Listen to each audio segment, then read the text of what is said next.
Bab 2901, Melampaui Reinkarnasi. Jadi begitu, dari kedalaman jiwa Liao, sambaran petir lain menembus kegelapan dan menerangi pemahamannya, apakah yang disebut reinkarnasi adalah proses mencerna dan menyerap jiwa yang sombong dan keras kepala dalam hipnosis ilusi yang dalam. Dengan wawasan seperti itu, Liao akan mampu melihat hakikat permainan Fuxis dengan lebih jelas. Pada awal reinkarnasi, tampaknya Fuxi, prosesor kristal super dari era purba 1000 tahun lalu, baru saja dibangunkan oleh Kaisar Bintang Hitam Wu Yingqi dan menciptakan banyak boneka. Manusia virtual yang lahir berdasarkan jiwa Lu Qingchen, Chu Zixiao, dan yang lainnya telah menghabiskan sisa hidupnya sebagai boneka pertempuran. Dia telah menerima segala macam rangsangan dan menerima umpan balik yang terus berubah. Data berharga dan rahasia yang tak terhitung jumlahnya mengalir keluar dari inti jiwanya dan selanjutnya dipahami oleh Fuxi. Fuxi mengambil kesempatan untuk memasukkan banyak data ke inti jiwanya. Jika terlalu banyak data yang dimasukkan ke dalam hipnotis sehingga musuh akan lupa bahwa dia adalah Lu Qingchen, akan terlalu sulit bagi musuh untuk percaya bahwa dia adalah seorang Fuxi. Lu Qingchen mungkin akan terbangun dan melawan juga. Namun, proses injeksi data dan hipnosis mendalam dapat dipecah menjadi puluhan siklus, atau bahkan ratusan siklus. Jika prosesnya sedikit diubah setiap kali, ada kemungkinan prosesnya akan berubah secara bertahap tanpa memicu resistensi apapun. Dalam reinkarnasi berikutnya, waktu melompat ke era Star Ocean Imperium 10.000 tahun yang lalu. Armada yang setia kepada Kaisar tertinggi dan para pemberontak Met Armageddon, Dewa Darah, terlibat dalam perang besar di Lautan Bintang, yang membuat setiap bintang jingga dan gading menjadi merah tua.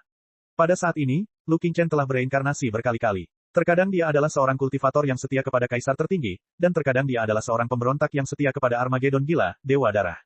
Dia terlibat dalam pertempuran sengit di Lautan Bintang dan menjelajahi kedalaman kerak bumi. Dia telah berjuang dari pusat Lautan Bintang ke tepi Lautan Bintang. Ia telah mengalami cinta, kebencian, tipu daya, dan pengkhianatan yang tak terhitung jumlahnya. Ia telah hancur berkeping-keping berkali-kali, hanya untuk jatuh ke tanah dan menangis keras. Selama proses tersebut, banyak pengalaman hidupnya yang memiliki hubungan halus dengan Fuxi, pemroses kristal super dari era purba. Dilihat dari pemandangannya, klan Fuxi sudah tidak sabar untuk bangkit kembali sejak perang saudara kekaisaran Lautan Bintang 10.000 tahun yang lalu. Liao sedang menganalisis basis data inti Fuxis dengan penuh perhatian ketika ia tiba-tiba menemukan beberapa berkas sejarah yang sangat menarik. Ia berpikir cepat dan menyadari apa yang sedang terjadi. Benar, Wu Yingqi membangunkan Fuxis bukanlah suatu kebetulan, melainkan disengaja. Diperkirakan Dewa Darah, Armageddon gila dari 10.000 tahun yang lalu, memiliki hubungan tertentu dengan Fuxi. Hanya dengan bantuan Fuxi, ia mampu menyingkirkan kendali Kaisar tertinggi dan menjadi entitas independen dengan kemampuan untuk bersaing dengan Kaisar tertinggi. Mengapa Fuxi membantu Dewa Darah naik pangkat menjadi Met Armageddon? Jawabannya juga jelas. Dia mencoba untuk menghidupkan kembali dirinya sendiri. Namun, 10.000 tahun yang lalu, rencananya gagal. Kaisar tertinggi dan Dewa Darah, Met Armageddon, tewas bersama. Tentu saja, tidak ada yang mampu mengaktifkannya. Oleh karena itu, proyek itu ditunda selama 10.000 tahun. Baru setelah jiwa sisa Dewa Darah, Armageddon gila, menemukan Wu Yingqi, misi untuk membangunkan Fux diselesaikan oleh Kaisar Bintang Hitam. Betapa hebatnya perang saudara di Kekaisaran Lautan Bintang 10.000 tahun yang lalu. Berapa banyak rahasia yang disembunyikan. Dari mana datangnya, Kaisar tertinggi? Di mana dia sekarang? Apakah tahta emasnya benar-benar sebuah makam kuno? Apa jawaban untuk semua ini? Menahan gelombang jiwanya yang melonjak, Liao terus mengamati dan menganalisis dengan tenang. Setelah lebih dari 10 reinkarnasi, jiwa Lu Qingchen berangsur-angsur kembali ke zaman kuno. Suatu ketika, ia berubah menjadi seorang pejuang manusia yang menggertakkan giginya dalam kegelapan selama puluhan tahun di zaman kegelapan 30.000 tahun ketika para iblis merusak Lautan Bintang. Dalam reinkarnasi lainnya, ia berubah menjadi penguasa ras iblis dan mengejar para pejuang perlawanan di Lautan Bintang dengan pisau jagal. Dalam benturan darah dan besi, tipu daya dan pengkhianatan, ia semakin bingung dan kacau. Ia juga membocorkan lebih banyak rahasia jauh di dalam jiwanya. Ketika jiwanya akhirnya bereinkarnasi ke dunia kultivasi kuno, dia tampaknya telah tersesat sepenuhnya. Liao telah menyaksikannya melalui banyak reinkarnasi sebagai pengungsi, sebagai pejabat istana kekaisaran, sebagai prajurit atau jenderal, atau sebagai dewa pedang yang bernyanyi dengan pedang di tangannya. Beberapa dari mereka anggun dan elegan, beberapa menyedihkan dan menyedihkan, beberapa boros. Dan boros, tidak peduli apapun identitasnya, dia hampir tidak pernah melihat ke langit lagi dan hampir tidak pernah memikirkan masa lalu yang jauh. Dia dulunya adalah Lu Qingchen yang berani menembaki para dewa dan setan. Setelah reinkarnasi yang tak terhitung jumlahnya, jiwanya seperti bawang yang dikupas lapis demi lapis oleh Fuxi, memperlihatkan inti yang paling penting dan rapuh. Sementara itu, Lu Qingchen yang asli telah dikubur dan dirusak oleh Fuxi, yang telah menyuntikkan data rumit yang tak terhitung jumlahnya ke dalamnya. Pada akhirnya, basis data inti Fuxis tertanam dalam keinti jiwa Lu Qingchen dengan cara yang misterius. Banyak data mentah dan logika inti membanjiri dengan gila-gilaan dan akan segera dilebur menjadi satu kesatuan yang tak terpisahkan. Penyerapan hampir selesai. Inilah makna reinkarnasi yang sebenarnya. Liao menatap Lu Qingchen yang hanyut dalam reinkarnasi tak berujung di Laut Hasrat, seakan-akan sedang menatap pantulan dirinya sendiri yang bengkok melalui kolam yang kotor. Bumi yang tak terhitung jumlahnya. Siklus reinkarnasi yang tak terhitung jumlahnya. Astaga, astaga, astaga, astaga. Potongan-potongan memori baru yang tak terhitung jumlahnya dan sangat menyakitkan muncul di permukaan jiwanya, membuat Liao merasa bahwa kepalanya yang tidak ada telah berubah menjadi dua kepala besar. Tiba-tiba dia merasa bahwa dirinya lebih dari sekadar penduduk bumi.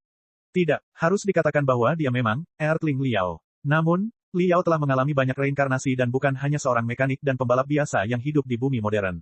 Dalam beberapa bagian kenangan, ia terlihat seperti seorang prajurit di hutan dengan lumpur warna-warni berlumuran di wajahnya dan sebuah belati di tangannya.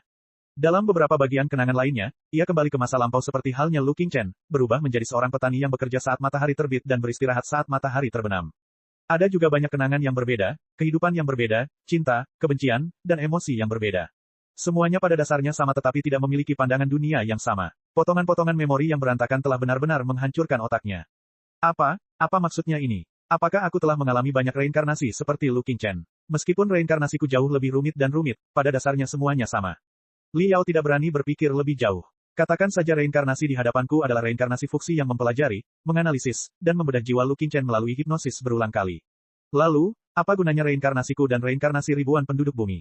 Asal-usulku, siapakah diriku yang asli, dan seperti apa ribuan penduduk bumi pada awalnya? Tak heran jika rencana burung Nasar dilaksanakan.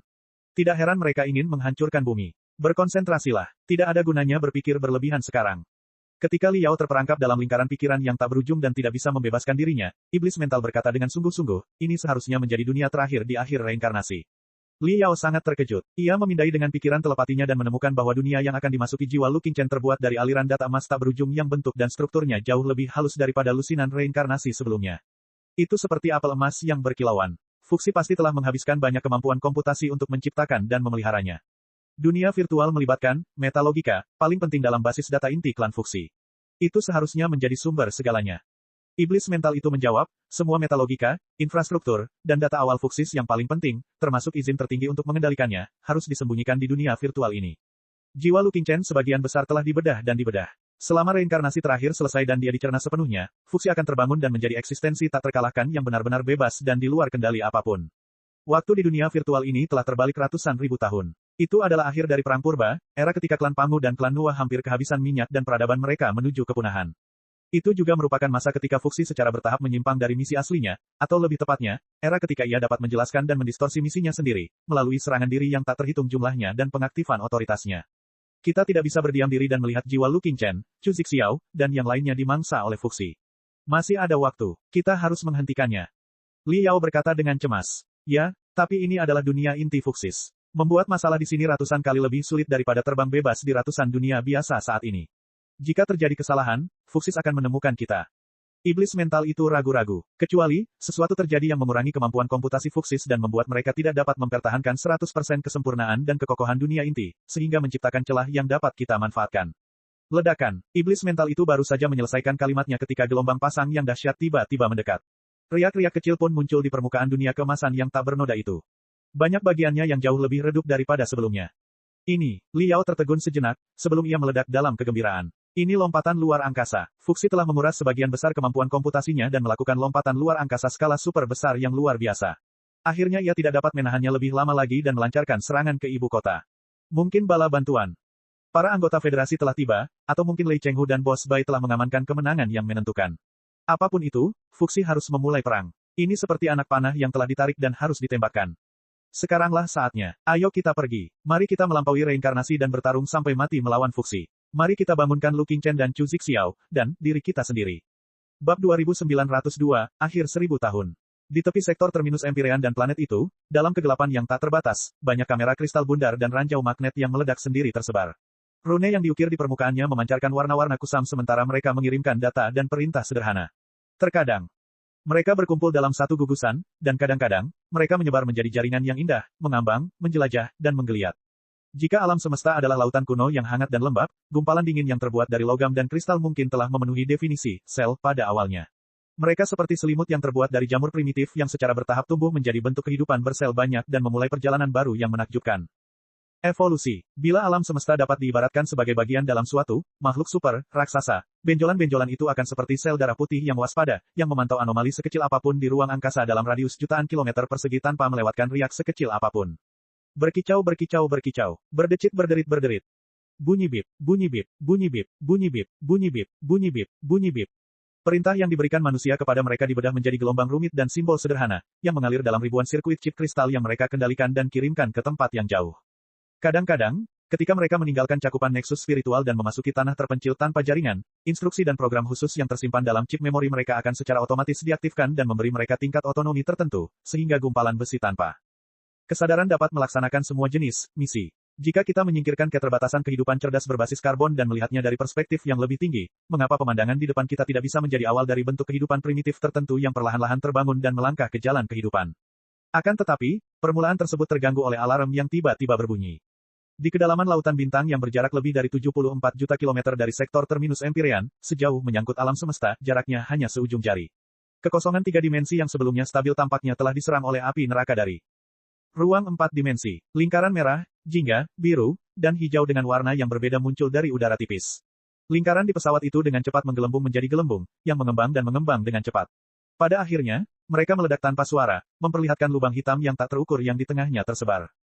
Bintang yang tampaknya mengarah ke alam semesta lain yang berjarak miliaran tahun cahaya. Sekelompok lubang cacing dengan diameter jutaan kilometer lahir dan tumbuh semakin besar. Riak ruang angkasa menyebar bagaikan gelombang pasang. Banyak material yang akan mematahkan dorongan dan tiba di pinggiran sektor terminus Empyrean. Dalam sekejap, saat merasakan gelombang riak angkasa yang hebat dan data abnormal bahwa sebuah objek berdensitas tinggi akan datang, semua kamera kristal pengintai dan ranjau magnetik di dekatnya terbangun. Seperti jamur yang telah menemukan mangsanya atau sel darah putih para penyusup, mereka mengaktifkan sepenuhnya unit daya mereka dan menyemburkan api knalpot yang menyilaukan ke arah koordinat lubang cacing. Kamera kristal pengintai berusaha sedekat mungkin dengan musuh sehingga lebih banyak data dapat dikumpulkan dan dikirim kembali ke belakang sebelum mereka terkoyak oleh riak-riak angkasa. Ranjau-ranjau magnetik bergegas ke pusat gugusan lubang cacing dan meleleh ke dalam medan magnet.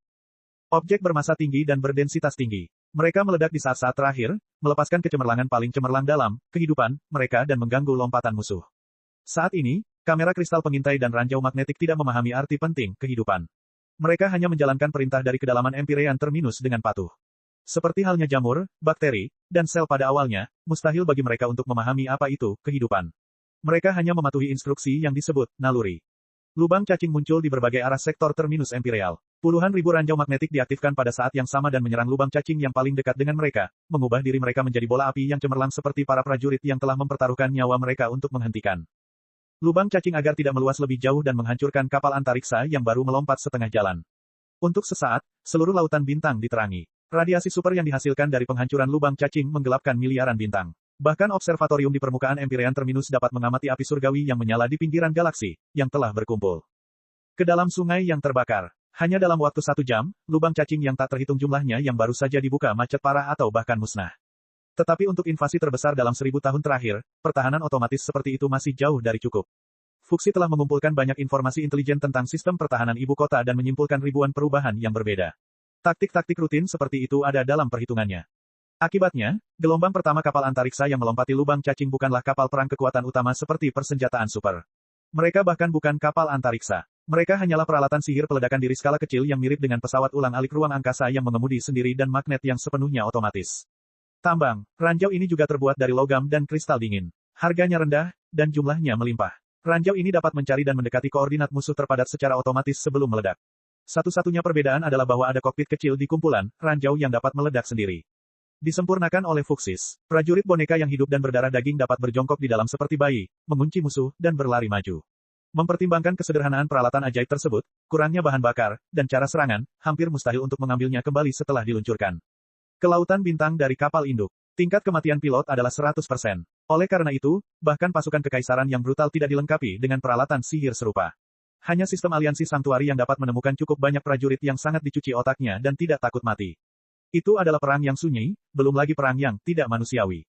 Ketika para prajurit aliansi suci duduk di atas puluhan ton kristal berdaya ledak tinggi dan menyerang garis pertahanan besi di seberang mereka tanpa emosi, meledakkan kristal dan daging serta darah mereka sendiri, jiwa mereka sangat beku dan tersegel. Mereka sama sekali tidak takut mati. Di sisi lain, peledakan sendiri ranjau magnetik di sisi tempat suci dapat memicu gelombang besar energi spiritual, yang akan mengganggu pengiriman informasi dan sirkuit energi spiritual di dekatnya, serta melumpuhkan semua peralatan sihir berpresisi tinggi di dekatnya. Tambang magnetik, kamera kristal pengintai, dan pesawat ulang-alik tanpa pengemudi milik Imperium semuanya terhalang oleh badai magnetik. Mereka kehilangan dorongan dan hanya bisa bergerak maju berdasarkan inersia hingga mereka meninggalkan area target dan berubah menjadi debu yang sepi. Namun, ranjau magnetik milik anggota Federasi Star Glory dikendalikan oleh anggota regu bunuh diri. Meskipun sebagian besar fungsi otomatis telah hilang, hal itu tidak menghentikan anggota regu untuk bergegas ke zona serangan umum. Kemudian, tsunami spiritual lainnya datang. Melalui taktik gila seperti itu, armada utama Sanctuary Alliance berhasil mempertahankan pembukaan dan perluasan normal sebagian besar lubang cacing dan membangun pangkalan pantai yang kokoh di luar lubang cacing. Tidak peduli seberapa keras para pembela membombardir mereka, lubang cacing terbesar akhirnya menerobos. Mereka bagaikan mata iblis yang terus terbuka, membiarkan kapal perang utama yang paling besar melewatinya. Oleh karena itu, mata iblis itu dengan cepat menggambar garis-garis rumit dan transparan yang membentuk garis besar dan struktur kapal perang. Garis-garis itu halus dan jernih. Pada akhirnya, garis-garis itu terkoyak seperti kain kasa hitam tipis, dan kapal-kapal luar angkasa yang megah muncul satu demi satu. Kapal antariksa gangguan spiritual, persenjataan super, kapal induk jelajah, dan benteng bintang masih terpengaruh oleh riak-riak ketika mereka melewati ruang 4 dimensi, membuat kemunculan mereka di alam semesta 3 dimensi menjadi semakin tidak terduga. Mereka tampak diselimuti asap pekat dan aura dominan dari binatang buas angkasa. Aura dominan itu sendiri sudah cukup untuk menghancurkan beberapa lapis garis pertahanan dan mencapai terminus Empyrean dengan mudah. Ketika 5 benteng tertinggi, yang mewakili kemampuan tempur tertinggi dari Aliansi Kesepakatan Suci, berbaris keluar dari pinggiran sektor terminus Imperial di bawah perlindungan banyak kapal luar angkasa dan melepaskan niat membunuh mereka, tidak ada keraguan lagi. Itu bukan tipuan, pengalih perhatian, atau trik untuk mengelabui musuh. Itu memang armada utama Federasi Star Glory yang datang ke Kekaisaran dengan kekuatan penuh. Di pusat kendali jauh di bawah menara kristal emas Empyrean Terminus, Xiaoming dan Wen Wen sama-sama duduk di kursi kontrol yang terbuat dari prosesor kristal dan kabel kristal yang tak terhitung jumlahnya. Mata mereka berkilauan seolah-olah data tak berujung berkedip di dalamnya. Tubuh Liao masih utuh di kabin hibernasi, tetapi ada kabel kristal tebal yang terhubung ke bagian belakang kepalanya. Kabel kristal itu memanjang sampai ke tanah dan terhubung ke stasiun komunikasi yang tak terhitung jumlahnya yang mengambang di angkasa melalui pemancar. Dengan cara seperti itu, jika jiwa Liao kembali ke sektor terminus Empyrean, akan mungkin untuk kembali ke tubuhnya melalui stasiun, yang merupakan harapan tipis bagi Xiaoming dan Wen Wen. Namun saat ini, kedua anak kecil itu tidak peduli di mana jiwa Liao berada. Mereka semua sangat kagum dengan jumlah armada utama aliansi Sanctuary yang mengejutkan dan tekad mereka untuk bertarung. Berapa jumlah kapal antariksa sebenarnya? Kamera kristal kita tidak dapat menghitung semuanya. Xiaoming berseru. Orang-orang di Sanctuary tampaknya telah mengumpulkan semua kapal antariksa mereka di medan perang kecil. Apa sebenarnya yang mereka rencanakan? Apakah mereka telah mengabaikan pertahanan semua dunia di belakang mereka? Wen Wen pun tidak mengerti. Berdasarkan perkiraan awal jumlah dan kemampuan tempur, ibu kota saja jelas tidak cukup untuk mempertahankan tempat itu. Tampaknya mereka di sini bukan untuk menyerang, tetapi untuk menghancurkan tempat itu. Xiaoming sampai pada kesimpulan yang menyedihkan. Kedua bocah kecil itu saling memandang dan melihat pembuluh darah yang meledak dengan cepat di bagian bawah mata mereka. Situasi yang rumit dan kacau seperti itu telah melampaui batas kemampuan komputasi mereka dalam sekejap mata. Mereka hampir tidak mampu mempertahankannya sendiri. Kepala kedua bocah itu. Orang-orang kecil itu akan meledak. Beritahukan kepada Kaisar Muda dan Ibu Suri bahwa armada utama Federasi Star Glory benar-benar telah muncul. Kekuatan mereka jauh melampaui imajinasi kita. Bab 2903, 3 kabar baik. Di permukaan Empyrean Terminus, alarm menyebar ke seluruh planet bagaikan gelombang panas yang membakar. Naga baja yang tak terhitung jumlahnya terbangun dan bergegas ke setiap kota penting dari pangkalan militer. Gedung pencakar langit yang tak terhitung jumlahnya menurunkan pelindung besi mereka dan menutupi jendela kaca yang rapuh dengan suara gemuruh. Bumi hancur berkeping-keping, dan meriam pertahanan udara yang tak terhitung jumlahnya bangkit, mengunci setiap koordinat dalam-dalam. Di dalam atmosfer dan memastikan bahwa musuh manapun yang menerobos atmosfer akan tercabik-cabik pada saat yang paling rentan. Belum lagi banyak sekali penggarap abadi yang muncul di jalan-jalan, pangkalan militer, dan bahkan kota kekaisaran, bersenjata lengkap dan tak kenal takut. Inilah sektor terminus Empyrean, planet terminus Empyrean, ibu kota kekaisaran, dan jantung imperium manusia sejati yang berdetak selama 1000 tahun. Meskipun keluarga keempat elektor telah bangkit dan ibu kota kekaisaran telah merosot selama 500 tahun terakhir, warisan dari 1000 tahun terakhir masih ada di sana. Banyak sekali penggarap abadi yang masih menganggap tempat itu sebagai garis pertahanan terakhir. Hai, pilar-pilar asap berwarna-warni yang tak terhitung jumlahnya naik secara vertikal dan menembus ke dalam kekosongan alam semesta. Kebanyakan dari mereka adalah penggarap abadi yang mengenakan pakaian kristal dan membawa kapal luar angkasa kecil. Pembawa mereka mungkin tidak dapat melakukan lompatan ruang angkasa jarak jauh, tetapi mereka lebih dari cukup untuk pesawat ulang-alik melintasi galaksi. Bahkan jika pesawat mereka hancur dalam pertempuran sengit di Lautan Bintang, selama pakaian kristal mereka masih utuh, mereka masih bisa kembali ke Empyrean Terminus atau mendarat di setiap planet dan satelit di dekatnya dengan daya tarik planet-planet. Lagi pula, pasukan kekaisaran telah mendirikan pangkalan militer di setiap planet padat di sektor terminus Empyrean. Dimanapun mereka mendarat, mereka akan menerima istirahat dan perbekalan yang efektif. Itu juga merupakan keuntungan terbesar tim pertahanan dalam pertempuran internal. Oleh karena itu, di bawah perlindungan hutan pedang dan tombak serta miliaran bunga api, warga dan penggarap abadi di ibu kota masih sangat percaya diri, meskipun musuh datang menyerang mereka tanpa henti. Mereka siap bertarung sampai akhir dan binasa bersama. Ujung Empyrean. Terlebih lagi, dengan pembangunan gila-gilaan penduduk asli bawah tanah selama beberapa bulan terakhir, jaringan pertahanan tingkat 4 dari Empyrean Terminus sebagian besar telah terbentuk juga. Jika situasinya benar-benar di luar kendali, dan semua planet dan benteng bintang dari sektor Empyrean Terminus diduduki, para penggarap abadi masih akan mampu mundur ke kota-kota dan bawah tanah dan melawan musuh di setiap jalan, bangunan, tambang, dan benteng secara brutal. Lagi pula, musuh mereka adalah aliansi kesepakatan suci, penghancur peradaban manusia. Di kota kekaisaran, bendera-bendera berkibar. Lambang 3 bintang pada bendera-bendera itu bagaikan nyala api yang memantul yang akan membakar seluruh dunia. Kaisar Wu Yingling, Li Jialing, berdiri di menara gerbang dan menatap ke bawah ke barisan emas yang terbuat dari ribuan prajurit elit di bawah perlindungan bendera petir bintang 3. Puluhan ribu elit itu semuanya adalah ahli terbaik yang dipilih dari jutaan prajurit pengawal kekaisaran. Li Jialing dan Li Linghai tidak segan-segan mengeluarkan biaya dan menuangkan semua sumber daya yang mereka kumpulkan dari 4 keluarga pemilih utama ke dalamnya, sehingga meningkatkan kultivasi mereka menjadi keseluruhan. Tingkat baru. Tentu saja, kesetiaan mereka kepada kekaisaran baru, dan kaisar juga tak tergoyahkan. Li Jialing sendiri juga mengenakan satu set baju besi singa emas. Kedua bahu baju besi itu terangkat tinggi, membuatnya tampak seperti 2 singa yang telah membuka mulut mereka yang berdarah, membuat tubuh mudanya tampak lebih megah, seperti inkarnasi dari bendera berlumuran darah di belakangnya. Saat ini, seluruh ibu kota kekaisaran tahu bahwa musuh besar sedang datang. Alarm darurat berangsur-angsur mereda. Alun-alun yang luas itu sunyi. Satu-satunya hal yang bisa didengar adalah angin yang bertiup dan bendera yang berkibar. Pencipta kekaisaran baru, pembela peradaban umat manusia, dan prajuritku yang paling setia, aku punya 3 kabar baik untuk dibagikan kepada kalian. Li Jialing melihat sekeliling dan membiarkan keheningan itu mereda cukup lama. Baru setelah semua mata pengawal istana terfokus padanya dan membara, dia mengulurkan 3 jari dan berkata tanpa tergesa-gesa, pertama, 3 jam yang lalu, pusat komando menerima laporan pertempuran terbaru dari timur. Tentara pemberontak di bawah komando Jenderal Lei Chenghu baru saja mengalahkan armada koalisi terakhir sisa-sisa markis semu dalam pertempuran Jade Cauldron dan meledakkan lebih dari 43.500 kapal perang utama. Lebih dari 150.000 kapal perang utama musuh telah kehilangan mobilitas dan pertahanannya. Kemampuan dan menjadi tawanan tentara kita. Basis pasokan sumber daya terbesar dan pabrik senjata sisa-sisa markis semu telah dipulihkan dan dimandikan dalam kecemerlangan kekaisaran baru. Kemenangan pertempuran Jade Cauldron berarti bahwa sisa-sisa markis semu telah benar-benar kehilangan sedikit mobilitas terakhir untuk bepergian di lautan bintang. Mulai sekarang, mereka hanya bisa meringkuk di planet-planet seperti pulau yang sepi dan berjuang untuk napas terakhir mereka. Mereka tidak akan lagi dapat menyebabkan sedikit saja gangguan terhadap kecemerlangan kekaisaran baru kita. Faktanya, ketika berita bahwa pasukan kita telah mengamankan kemenangan besar menyebar, planet-planet yang tak terhitung jumlahnya di bawah kekuasaan sisa-sisa markis palsu akan gelisah dan memberontak. Mereka akan menaikkan bendera mereka dan mengumumkan bahwa, bagaimanapun, mereka akan kembali ke pelukan kami. Karena ketelitian rencana, ketiga prajurit itu, serta pertikaian internal musuh, tidak memiliki sedikit pun moral sejak awal. Itu adalah kemenangan yang memuaskan dan menghancurkan. Pemberontak Jenderal Lei Chenghu hampir tidak menderita kerugian apapun dalam pertempuran Kuali Giok. Juga, dengan kapal perang tawanan dan sumber daya seluruh sektor Jade Cauldron, kemampuan mereka malah meningkat bukannya menurun. Moral mereka juga melonjak. Dalam beberapa hari, mereka akan menyelesaikan istirahat mereka dan memperkuat ibu kota, membunuh musuh di garis pertahanan besi ibu kota. Itu memang berita yang luar biasa. Banyak sekali penggarap abadi yang sangat terkejut. Keprihatinan terbesar kekaisaran baru adalah bertempur di 2 front melawan anggota Federasi Star Glory dan sisa-sisa keempat elektor. Saat ini, salah satu garis pertempuran telah mengamankan kemenangan yang menentukan. Yang perlu mereka lakukan hanyalah mempertahankan garis tersebut hingga Lei Chenghu kembali dengan gemilang di bawah komando pasukan pemberontak. Saat itulah harapan kemenangan akan bersemi. Dalam sekejap, mata para penggarap abadi yang tak terhitung jumlahnya berbinar. Kedua, Li Jialing berkata dengan sungguh-sungguh, bala bantuan dari Federasi Star Glory di tepi Lautan Bintang, yaitu wilayah Raja Angin Hitam, Liao, juga sedang dikumpulkan. Anda dapat menganggap bala bantuan federal sebagai versi yang ditingkatkan dari Armada Angin Hitam, yang lebih kuat dan lebih setia. Karena jarak yang jauh dan jumlah bala bantuan yang sangat banyak, mereka tidak tiba tepat waktu.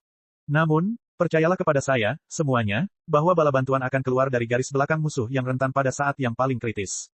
Setelah dia berkata demikian, barisan emas itu berdengung lagi. Dengan begitu banyak penggarap abadi yang cerdas, mungkin saja mereka telah menebak latar belakang Raja Angin Hitam Liao.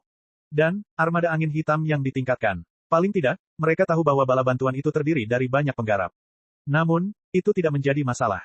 Konflik antara kultivator dan kultivator abadi adalah kontradiksi antar manusia. Orang-orang santuari yang tanpa emosi, tanpa air mata, dan mekanis adalah musuh bersama. Terus terang saja, mengubah para penggarap abadi menjadi penggarap mungkin akan menyakiti mereka, dan mereka mungkin merasa tidak nyaman, tetapi itu tidak cukup untuk membunuh mereka. Namun, akan menjadi nasib yang lebih buruk daripada kematian jika para penggarap abadi diubah menjadi boneka tanpa emosi, ingatan, dan kesadaran diri. Selain itu, ukuran kedua pihak sudah jelas. Selama masalah mendesak yang dihadapi diselesaikan dan kekaisaran baru dapat memperoleh pijakan yang kuat atau bahkan mengendalikan sebagian besar sumber daya di pusat Lautan Bintang, mereka akan menjadi tak terkalahkan, apapun permainannya. Oleh karena itu, ini juga merupakan berita yang sangat bagus. Semua elit pengawal kekaisaran sangat gembira. Ketiga, dan juga berita terbaik, menurut data yang dikirim kembali oleh kamera kristal pengintai yang ditempatkan di pinggiran sektor terminus Imperial, armada utama Federasi Star Glory jauh lebih besar dalam jumlah dan kemampuan tempur daripada yang kami harapkan. Anggota Federasi Star Glory. Kali ini mereka sudah berusaha sekuat tenaga. Mereka berencana untuk binasa bersama kita. Li Jialing mengulurkan jari ketiganya dan mengucapkan, kabar baik, yang memekakkan telinga. Sebelum para elit pengawal kekaisaran menyadari apa yang sedang terjadi, dia terus berteriak, tahukah kalian mengapa aku menyebut ini, kabar baik? Sederhana saja, itu karena musuh kita sudah kehabisan akal dan tidak punya pilihan lain kecuali ambil risiko yang nekat. Marsekal Lei Chenghu benar sekitar 1 tahun yang lalu. Tekanan yang dialami aliansi suci 100 kali lebih besar daripada tekanan kekaisaran lautan bintang. Aliansi suci telah menguras sedikit daging terakhir di dalam tubuhnya dan akan runtuh karena beratnya sendiri. Ia tidak dapat bertahan lebih lama. Itulah sebabnya aliansi suci begitu gila hingga mengumpulkan kekuatan yang jauh melampaui imajinasi kita dan melancarkan serangan balik terakhir, dengan harapan dapat memperpanjang hidup mereka yang tidak berarti. Skala armada penyerang berarti bahwa orang-orang Federasi Star Glory telah meninggalkan pertahanan di belakang. Setiap planet mereka telah berubah menjadi monyet yang dicukur, menggigil dalam angin dingin. Oleh karena itu, apa yang terjadi selanjutnya sangat sederhana. Jika kita menang, selama kita mengamankan kemenangan pertahanan ibu kota dan bergandengan tangan dengan bala bantuan armada utama Federasi Star Glory di jantung paling suci kekaisaran 1000 tahun, kita akan menjadi pemenang terakhir perang 1000 tahun. Saat itu, setiap dunia dan setiap planet di belakang Federasi Star Glory tidak akan lagi memiliki pasukan bergerak terorganisir untuk menghentikan kita menciptakan kejayaan yang lebih besar. Pada saat itu, warga Federasi Star Glory di setiap planet tandus akan terbangun, dan mereka akan menunggu kedatangan pasukan Imperium dan harapan mereka untuk bertahan hidup seperti para penyelamat. Pada saat itu, wilayah seluruh Federasi Star Glory dan sisa-sisa markis palsu akan kembali ke pelukan kita. Kontribusi kita akan jauh melampaui kontribusi Kaisar Bintang Hitam 1000 tahun yang lalu dan mencapai tingkat kekaisaran lautan bintang 10. 1000 tahun yang lalu. Adapun kalian, para pejuang paling setia dari Federasi Star Glory dan pembela paling gigih dari peradaban manusia, nama kalian akan diukir pada bintang-bintang paling terang dan dibawa ke setiap sudut alam semesta oleh kecemerlangan bintang-bintang. Kalian akan dipuji dan dikagumi oleh miliaran orang ribuan tahun kemudian. Bab 2904, Kemuliaan dan Penebusan. Kata-kata provokatif itu sungguh tulus ketika keluar dari mulut Li Jialing. Matanya juga seperti api yang mengalir. Kemanapun mereka pergi, para penggarap abadi tidak dapat menahan perasaan darah mereka mendidih. Mereka tampaknya teringat akan ambisi mereka ketika mereka bersumpah untuk membangun kembali kejayaan mereka. Ketika kelompok pertama penggarap abadi lahir 1000 tahun lalu. Hiduplah yang mulia, hiduplah kekaisaran, hiduplah peradaban umat manusia.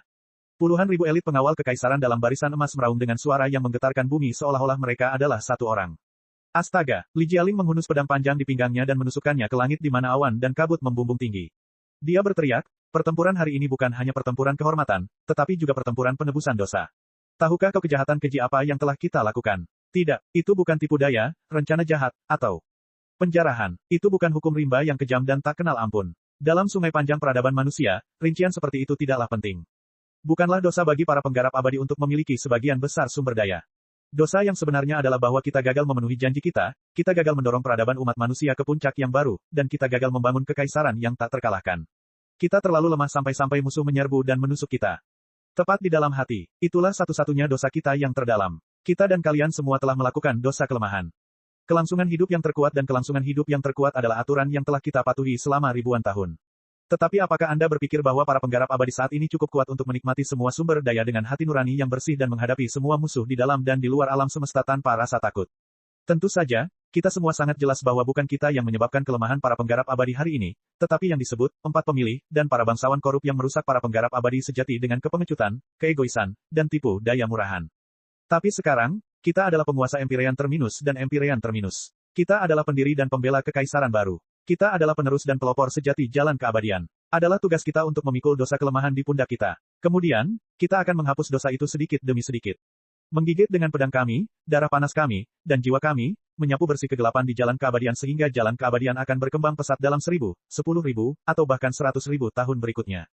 Karena itu, hunuskan pedang kalian dan kumpulkan keberanian kalian. Biarkan musuh-musuh yang buruk rupa membuka mata mereka dan melihat dengan jelas apa itu penggarap abadi yang sesungguhnya. Biarkan orang mati yang tidak waras menggigil dalam auman kita. Di bawah kakimu, inilah tempat pemakaman kekaisaran lama dan titik awal kekaisaran baru dan era baru. Pergilah sekarang, para prajuritku, para rekan-rekan kultivator. Ciptakan era terhebat milikmu, kekaisaran baru, dan peradaban umat manusia.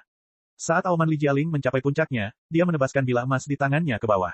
Seberkas cahaya terang segera mengalir keluar seperti banjir dan berubah menjadi ratusan singa yang mengamuk di udara.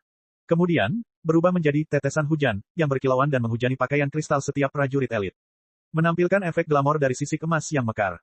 Meskipun tidak ada perubahan substansial, efek khusus yang luar biasa tetap memukau semua elit pengawal kekaisaran, dan moral mereka pun melonjak. Saya bersedia mati demi yang mulia. Kita adalah penggarap abadi yang sesungguhnya. Era baru penggarap abadi harus dimulai sekarang. Memangnya kenapa kalau armada utama aliansi Sanctuary jumlahnya banyak? Bala bantuan akan segera tiba. Yang perlu kita lakukan adalah bertahan sampai akhir. Bagaimana mungkin benteng terkuat di tengah lautan bintang itu bisa jatuh dengan mudah? Di tengah teriakan pertempuran yang mendidih, barisan emas tiba-tiba terbelah. Beberapa elit pengawal kekaisaran bergegas ke langit dengan kapal luar angkasa penyerang jarak pendek untuk mendukung garis pertahanan di pinggiran zona luar angkasa, sementara beberapa elit pengawal kekaisaran menempatkan diri di benteng permanen di dalam dan di bawah tanah, bersiap untuk bertarung mati-matian ketika musuh menerobos atmosfer dan membakar seluruh planet Empyrean Terminus hingga rata dengan tanah. Tanpa ekspresi, Li Jialing mengangkat lengannya dan memberi hormat kepada para prajurit dengan penghormatan militer paling terhormat dari kekaisaran. Baru setelah pengawal kekaisaran terakhir menghilang dari pandangannya, dia menarik lengannya yang kaku dan kembali ke pusat komando kota kekaisaran. Saat ini, pusat komando Imperium baru bahkan lebih kacau. Kecerdasan dari langit dan bawah tanah, persiapan dan perakitan planet-planet lain di luar Imperial Terminus, dan berita dari para pemberontak di timur dan bahkan Federasi Star Glory semuanya membanjiri ribuan prosesor kristal super di pusat komando seperti ratusan sungai yang deras. Meskipun prosesor kristal membanggakan kemampuan komputasi terbaik di seluruh kekaisaran, prosesor itu masih berderit seolah-olah bisa runtuh kapan saja. Para prajurit komunikasi dan analis dari Departemen Panglima Tertinggi terlalu sibuk untuk memperhatikan kedatangan Yang Mulia. Mata semua orang tertuju pada armada utama aliansi Sanctuary yang padat. Li Linghai, di sisi lain, memperhatikan penampilan putranya. Tentu saja, meskipun dia adalah janda permaisuri kekaisaran manusia sejati, dia masih harus memanggil putranya, Yang Mulia, dengan hormat. Selain itu, Li Linghai merasakan dari lubuk hatinya bahwa Li Jialing memang telah tumbuh banyak hanya dalam 1 bulan. Dia tampaknya telah terpojok, tetapi upacara penobatan adalah sebuah perubahan. Berita bahwa Li Yao menghilang juga merupakan sebuah perubahan. Setelah 2 perubahan itu, dia tampaknya telah terlahir kembali. Ia semakin menyerupai kaisar sejati yang terhormat. Atau lebih tepatnya, ia semakin menyerupai kaisar bintang hitam, jika bukan Wu Yingqi. Yang Mulia baru saja berbicara dengan sangat baik. Tidak hanya para elit pengawal kekaisaran yang berkumpul di depan kota kekaisaran, semua prajurit pengawal kekaisaran dan para penggarap abadi dari sektor Terminus Imperial juga terinspirasi oleh Yang Mulia. Semangat mereka melonjak. Li Linghai tersenyum dan berkata, jika kita memenangkan pertempuran ini, pamor Yang Mulia akan mencapai tingkat yang belum pernah terjadi sebelumnya. Sangat mungkin Anda akan membuat nama untuk diri Anda sendiri yang jauh lebih terhormat daripada Kaisar Bintang Hitam. Hanya jika kita bisa menang. Li Jialing menarik napas panjang lega. Api keemasan di sekelilingnya tiba-tiba meredup. Bahkan matanya yang jernih dan penuh tekad pun kabur. Dia terbatuk dan berkata dengan suara rendah, bagaimana sebenarnya situasi di garis depan timur? Apakah ada berita pasti tentang Marquis of Liaohai? Kapan terakhir kalinya ponsel? Pasukan markis palsu akan diurus. Kapan semua pasukan yang tersisa dari 4 keluarga akan dikunci dan dikirim kembali? Belum. Li Linghai berkata, situasi di garis depan timur masih sama. Lei Chenhu dan Bai Xingjian menyiapkan penyergapan dengan sektor Kuali Giok sebagai jebakan dan menyerang bala bantuan dengan strategi mengepung musuh. Mereka mengalahkan cukup banyak bala bantuan dari 4 keluarga besar. Dan melukai moral musuh dengan serius. Dapat dikatakan bahwa armada dari 4 keluarga besar semuanya telah musnah. Akan sulit bagi mereka untuk mengumpulkan pasukan dalam jumlah besar dan melawan kita secara langsung. Tapi itulah masalahnya. Sejauh menyangkut pasukan kita, menduduki planet musuh bukanlah tujuan kita, wilayah keempat keluarga begitu besar sehingga bahkan jika kita membuka gerbang untuk diduduki oleh pasukan kita, berapa banyak wilayah yang dapat kita tempati. Menghancurkan kekuatan musuh, terutama pasukan bergerak yang dapat melakukan lompatan luar angkasa skala besar sesuka hati, adalah kuncinya. Tapi sekarang, armada gabungan terakhir dari 4 keluarga besar masih bersembunyi di sektor Naga Kuning, ibu kota keluarga Song. Tidak peduli seberapa kritis situasi sektor Kuali Giok, mereka tidak pernah muncul dan hanya menyaksikan sektor Kuali Giok jatuh. Tampaknya musuh bertekad untuk mempertahankannya sampai akhir. Jika demikian, pemberontak kita akan terjebak dalam dilema yang sulit. Sebagai ibu kota keluarga Song, yang telah berdiri selama ratusan tahun, pertahanan sektor Naga Kuning juga tak tertembus. Selain itu, armada gabungan terakhir dari 4 keluarga besar ditempatkan di sana. Jika pemberontak menyerang tempat itu dengan paksa, mereka akan menderita kerugian besar. Namun, jika kita meninggalkan sektor Naga Kuning sendirian dan terus menyerang daerah kaya sumber daya lainnya, kemungkinan besar armada koalisi akan keluar dan memotong jalur mundur para pemberontak. Para pemberontak akan sendirian, dan akan sulit untuk mendapatkan persediaan dan istirahat yang efektif. Begitu jalur mundur terputus, semuanya akan berakhir. Oleh karena itu, Lei Chenghu dan Bai Xinghe sama-sama membutuhkan waktu untuk menyelesaikan masalah rumit ini. Waktu. Li Jialing memejamkan mata dan bergumam pada dirinya sendiri. Kemudian dia bertanya, bagaimana dengan Federasi Star Glory? Ada kabar terbaru? Tidak ada apa-apa. Li Linghai berkata, pikirkanlah dari sudut pandang lain. Jika Anda adalah ketua parlemen kultivator, dapatkah Anda membuat keputusan untuk maju dalam sebulan berdasarkan perbedaan kemampuan, kebencian antara kultivator dan kultivator abadi, dan parlemen yang kacau? Dimengerti, ini masalah waktu lagi. Tampaknya orang-orang dari Federasi Star Glory telah menghitung waktu invasi dengan sangat tepat. Mereka telah menghitung bahwa kita tidak akan pernah menerima bantuan apapun. Sudut mulut Li Jialing berkedut. Dia merendahkan suaranya, seolah-olah dia berbicara pada dirinya sendiri. Jika semua prajurit dan warga sipil di ibu kota tahu bahwa aku berbohong kepada mereka, kita akan tetap terlibat dalam pertempuran bercabang dua, dikelilingi oleh musuh dan tak berdaya. Aku tidak tahu seberapa marah dan putus asa mereka akan terjadi. Saya khawatir moral masyarakat akan runtuh dalam sekejap. Aku tidak akan melakukannya. Li Linghai berkata dengan santai, bahkan jika bala bantuan datang, itu tidak akan terjadi dalam semalam. Ketika situasinya menjadi serius, seluruh terminus imperial akan dihancurkan. Sebagian besar orang akan mati, dan yang selamat akan berjuang untuk bertahan hidup. Siapa yang akan mengingat kebohongan putih? Saat itu, pada waktunya, orang-orang akan lebih dari bersedia bagi Anda untuk terus berbohong dan memberi mereka harapan yang tidak ada. Li Jialing mendengus dan menatap Li Linghai. Li Linghai menerima kemarahannya tanpa sedikit pun rasa malu. Saat itu juga, laporan terakhir pasukan pemberontak dari sektor Jade Cauldron dikirim ke pusat komando.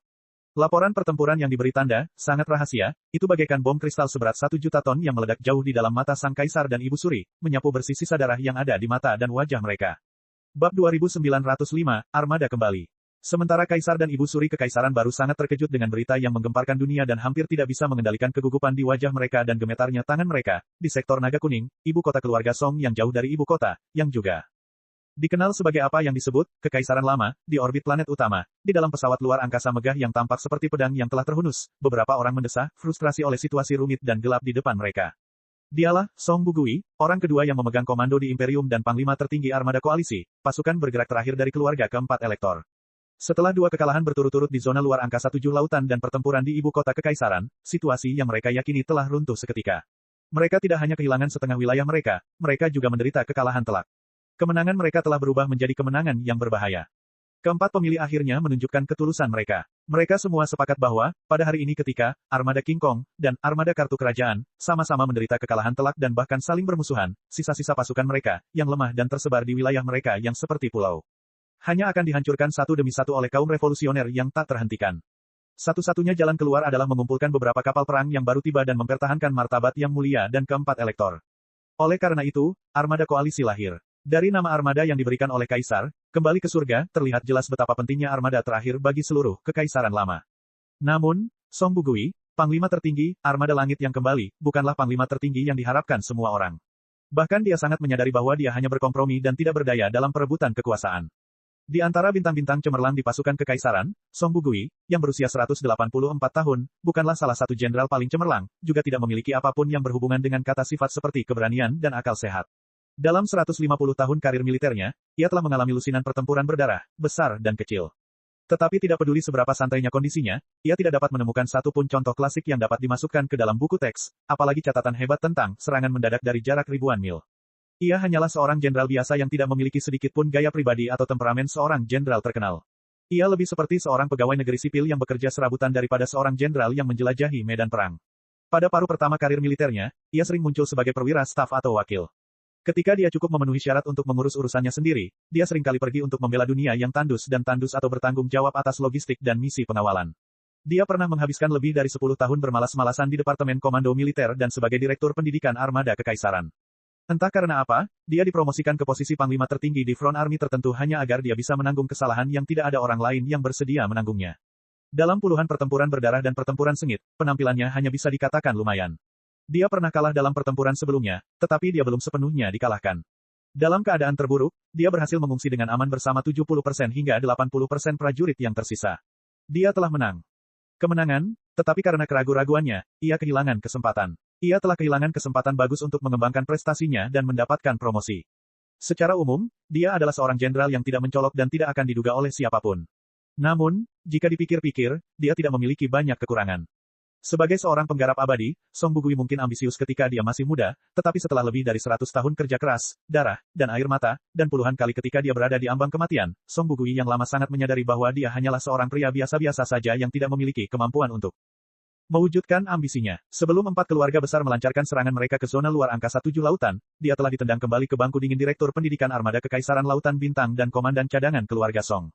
Pada saat itu, dia sangat frustrasi sehingga dia telah menunggu untuk Duduk di bangku dingin sampai kematiannya, namun dia tidak pernah menyangka bahwa dia akan menjadi panglima pasukan elit terakhir dari 4 keluarga besar dan salah satu petinggi di pasukan kekaisaran hanya setelah setengah tahun. Tentu saja, Song Bugui cukup sadar diri untuk mengetahui apa yang sedang terjadi. Dia menyerah dan sekarat, membawa pergi teman-temannya yang berbakat dan cemerlang satu persatu. Di zona luar angkasa 7 laut, Yun Suefeng dan Song Yusi, serta komandan yang tak terhitung jumlahnya di kehidupan nyata dan memiliki koneksi yang baik dari keempatnya. Armada kerajaan, terbunuh dalam pertempuran atau berakhir di tangan kaum revolusioner, dengan akhir yang sangat tidak terhormat. Begitu saja, para pemimpin keempat keluarga yang melarikan diri itu akhirnya berhasil menenangkan diri. Ketika mereka melihat sekeliling dengan bingung, mereka terkejut karena tidak dapat memilih seorang komandan armada yang memiliki prestise dan keahlian. Sekarang setelah kekuatan utama dari 4 keluarga telah dikalahkan dan mereka sangat membutuhkan cadangan dan prajurit baru untuk mengisi armada, Song Bugui, yang telah menjadi Direktur Pendidikan Star Ocean Imperium dan komandan cadangan keluarga Song sepanjang tahun, adalah satu-satunya kandidat yang disetujui semua orang. Begitu saja, Song Bugui diangkat sebagai panglima tertinggi armada pengembalian surga dengan cara yang kacau. Dia bahkan dianugerahi pangkat Sub-Marsal, yang tidak pada tempatnya. Ini adalah pangkat baru yang ditetapkan setelah kaisar baru naik tahta. Awalnya, hanya ada perbedaan antara jenderal dan marsal di kekaisaran. Bagi panglima tertinggi armada koalisi dari 4 keluarga besar, tidak pernah berlebihan untuk memberinya pangkat marsekal, seperti Lei Chenghu, yang berada di pihak lain. Namun mungkin bahkan Song Bugui sendiri merasa bahwa memberinya pangkat marsekal marsekal, terlalu tidak masuk akal, terlalu keterlaluan, dan terlalu tidak pantas untuk gelar marsekal kekaisaran selama beberapa ratus tahun terakhir. Jadi, jika dia diberi gelar sub-marsekal, maka dia akan diberi gelar sub-marsekal. Setidaknya, Song Bugui memandang gelar di pundaknya dan berpikir bahwa itu sesuai dengan situasi canggung yang dialaminya. Meskipun dia telah menjadi panglima tertinggi armada pengembalian surga, tokoh besar militer, dalam teori, Song Bugui tidak memiliki sedikit pun rasa monopoli. Dia sangat jelas bahwa dia, sebagai panglima tertinggi, tidak lebih dari sekadar maskot di permukaan. Paling-paling, dia memiliki wewenang untuk memerintah dan memberi saran. Akan tetapi, armada pengembalian surga sama sekali bukan armada yang bersatu. Kendalinya masih berada di tangan para petinggi berbagai keluarga. Tanpa persetujuan kaisar terpilih, dia bahkan tidak dapat memimpin armada keluarga Song sendiri. Bukan hanya kendalinya terhadap bawahannya yang sangat lemah, ada juga puluhan ibu mertua di atas kepalanya. Seperti kata pepatah, bahkan seekor anjing tidak dapat mengubah kebiasaannya memakan kotoran. Bahkan lebih mustahil bagi keluarga bangsawan dari 4 keluarga besar untuk tidak berjuang demi kekuasaan dan keuntungan. Daripada anjing yang tidak makan kotoran. Bahkan pada tahap awal keruntuhan besar, keempat keluarga masih mampu bersatu dengan tulus dan membangun armada untuk kembali ke surga. Namun, setelah mereka mendapatkan sedikit pijakan, mereka pasti mengungkapkan sifat egois mereka. Terutama setelah kaisar baru naik tahta sebagai Kaisar Wu, mereka yang memilih, bawahan, yang berjasa bahkan tidak berusaha menyembunyikan keinginan mereka akan kekuasaan dan ambisi. Mereka menjual gelar dan jabatan mereka, memberikan hadiah secara sembrono, dan memanfaatkan kesempatan untuk naik ke tampuk kekuasaan melalui konflik terbuka dan rahasia. Hal semacam itu bukanlah hal yang aneh. Hal itu terjadi tanpa henti dan semakin lama semakin intens. Sekarang setelah dipikir-pikir, hal itu masuk akal. Istana kekaisaran yang berada di bawah kendali 4 keluarga besar telah runtuh sedemikian rupa sehingga bahkan ibu kota kekaisaran pun hancur. Satu-satunya cara untuk mengumpulkan lebih banyak orang adalah dengan memberi mereka hadiah yang besar. Sementara itu, setelah runtuhnya armada King Kong dan armada Royal Guard, banyak jenderal dan bangsawan yang tewas, meninggalkan banyak kursi kosong. Tidak ada waktu untuk disia-siakan sekarang. Awalnya, Song Bugui tidak peduli dengan hal-hal yang kotor, jorok, dan berantakan ini. Hanya dengan memikirkan dirinya berhadapan dengan apa yang disebut Dewa Perang, Marquis of the Ocean's Distancy, sudah cukup membuat orang menggigil dan mata mereka menjadi hitam. Lebih dari 50 tahun yang lalu, Song Bugui pernah bekerja dengan Lei Chenghu selama beberapa waktu. Saat itu, dia tahu persis apa itu jenderal terkenal dan perbedaan antara dia dan jenderal terkenal yang sebenarnya. Song Bugui memperkirakan bahwa dia hanya punya dua pilihan. Dia bisa dihancurkan oleh Lei Chenghu di medan perang seolah-olah dia sedang memotong sayuran, dan kapal induknya akan hancur berkeping-keping bersamanya, atau dia bisa dikalahkan dan kembali ke Traveler dengan wajah tertutup debu. Dia bisa dengan patuh menerima kesalahan dan menerima murka serta hukuman Kaisar Wu. Kalau tidak begitu berbahaya, mengapa panglima tertinggi armada terpaku dan tidak bisa dilepaskan? Song Bugui tidak ingin peduli dengan urusan busuk istana kekaisaran. Namun, raja baru, atau lebih tepatnya, keempat elektor, telah memperluas birokrasi seluruh istana kekaisaran dan militer untuk memenangkan dukungan rakyat. Ada juga pemerintahan militer di luar Departemen Komando Militer. Di atas pemerintahan militer, ada Departemen Staf Umum. Di sebelah Departemen Staf Umum, ada Departemen Komando. Semua bangunan yang berantakan itu, dikelola oleh sebuah base camp. Di atas base camp, sebuah komite militer didirikan. Puluhan menteri, kepala suku, wakil kepala suku, dan kepala komite itu. Semua diizinkan untuk campur tangan dalam persiapan dan komando armada pengembalian surga. Rencana luar biasa, yang tak terhitung jumlahnya dilontarkan oleh mereka semua, jenis yang dapat menghancurkan Dewa Perang, Lei Chenghu tanpa masalah. Mereka semua menatap Song Bugui dengan waspada dan hampir menusuk hidungnya, memarahinya karena Ketakutannya terhadap musuh dan bahkan bersekongkol dengan pemberontak. Jika dia tidak berkolusi secara diam-diam dengan para pemberontak, bagaimana mungkin dia, sebagai komandan yang mengendalikan pasukan terkuat dari 4 keluarga besar, masih menunggu waktu dan ragu untuk bergerak maju ketika armada pemberontak menjarah wilayah keluarga Song, memamerkan kekuatan mereka, dan bahkan menghancurkan beberapa armada bala bantuan dan armada pasokan. Sedangkan untuk para panglima umum, wakil panglima, dan menteri, Song Bugui dapat menghadapi mereka dengan mudah. Namun, menghadapi kecurigaan Song Lixing, ketua Dewan Militer tertinggi Imperium Manusia Sejati, Song Bugui tidak bisa melakukannya setengah hati. Bukan hanya karena Song Lixing adalah atasan langsungnya dalam sistem militer, juga bukan karena Song Lixing telah memberikan kontribusi besar dalam proses mempromosikan kaisar baru ke tahta. Itu juga karena Song Lixing adalah putra tertua dari kepala keluarga Song, salah satu 4 pemilih, dan pewaris paling menjanjikan dari kaisar berikutnya dan kepala keluarga Song. Tentu saja, Song Bugui telah dimanfaatkan dalam semua aspek. Bab 2906, Militer dan Politik. Mengapa kita masih belum menyerang? Pada sinar cahaya 3D, Song Lixing menatap Song Bugui dengan wajah muram. Matanya, yang penuh duri dan duri, tampaknya menusuk dari permukaan planet hingga orbit geosinkron. Dia mencambuk tulang belakang Song Bugui dan berkata, Wakil Jenderal Song, yang mulia dan ayah saya dan saya sangat khawatir. Tentara revolusioner telah memasuki jantung keluarga Song dalam waktu yang lama dan bahkan menduduki sektor Kuali Giok, sumber daya alam dan basis industri berat terpenting kami. Mereka menjarah dan merusak segalanya. Seluruh Kuali Giok sektor akan dihancurkan. Pada saat kritis hidup dan mati ini, dengan armada terkuat kekaisaran di tanganmu, mengapa kamu tidak memperkuat sektor Tripod Giok dan melawan pasukan revolusioner?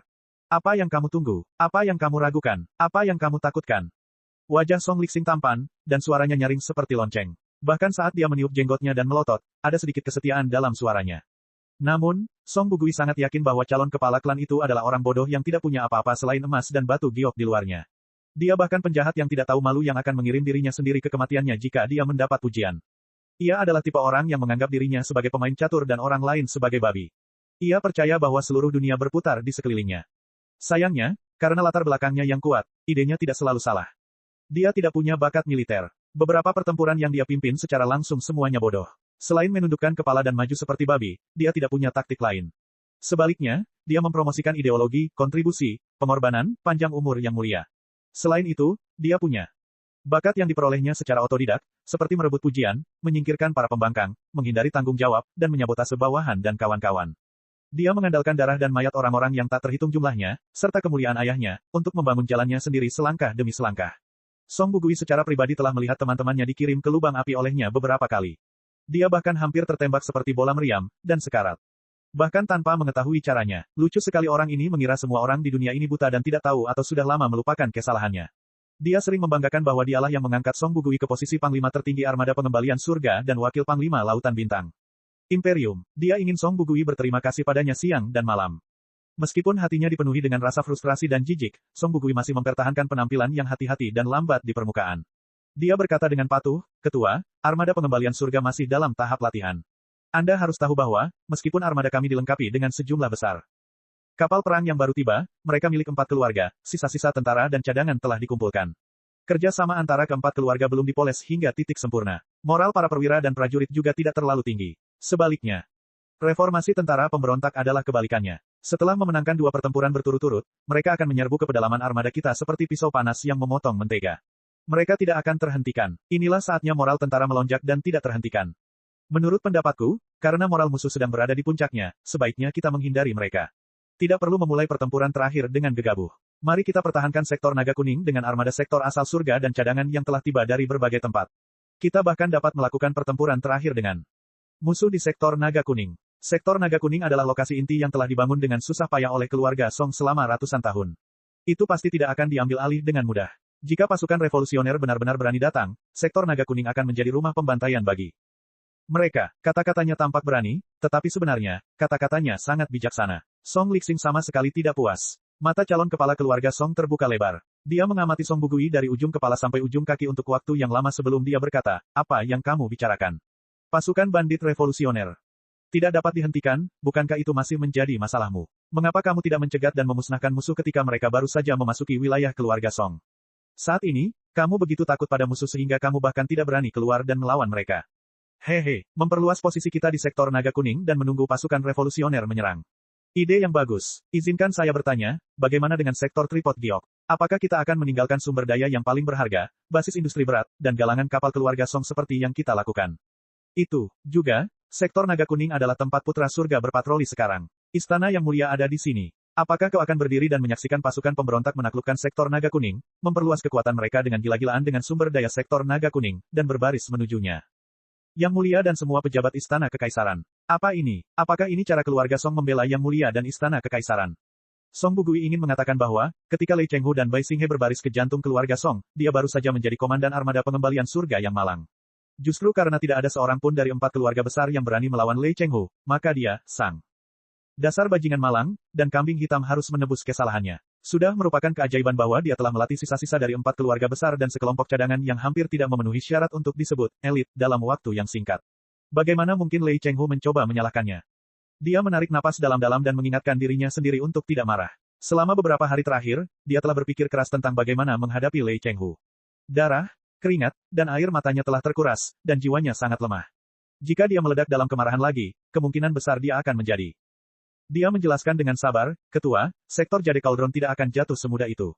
Saat ini, armada garnisun sektor Jade Cauldron telah disapu bersih, tetapi planet Jade Cauldron dan beberapa planet sumber daya masih berada di tangan penjaga darat. Sebagai pangkalan industri berat, planet Jade Cauldron juga memiliki sistem pertahanan yang sangat lengkap di darat dan di bawah tanah. Selama pasukan Song tidak bertindak gegabah, tidak akan menjadi masalah bagi mereka untuk bertahan selama 3 hingga 5 tahun. Di sisi lain, armada kembalinya surga belum tentu merupakan kekuatan revolusioner di medan perang. Apakah kau mencoba mengatakan bahwa kita tidak sebanding dengan tentara revolusioner? Song Lixing menyipitkan matanya dan bertanya dengan dingin.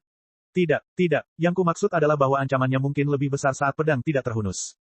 Armada sektor asal surga tidak perlu melawan pasukan revolusioner secara langsung. Selama mereka mengintai di sektor naga kuning dan tidak melakukan apapun, mereka akan menjadi pencegah terbesar bagi tentara revolusioner. Song Bugui berkata, dengan armada anti surga yang mengawasi kita dengan penuh rasa ingin tahu dalam kegelapan, mustahil bagi pasukan revolusioner untuk mengerahkan 100% kekuatan mereka untuk menyerang permukaan planet Tripod Giok dan beberapa satelit sumber daya. Jika itu masalahnya, kita akan saling bermusuhan, dan garis pertahanan akan hancur. Akan sangat mudah. Tentara revolusioner tampaknya memiliki keuntungan di medan perang, tetapi kerugian mereka juga jelas, yaitu mereka berbaris sendirian dan kekurangan persediaan.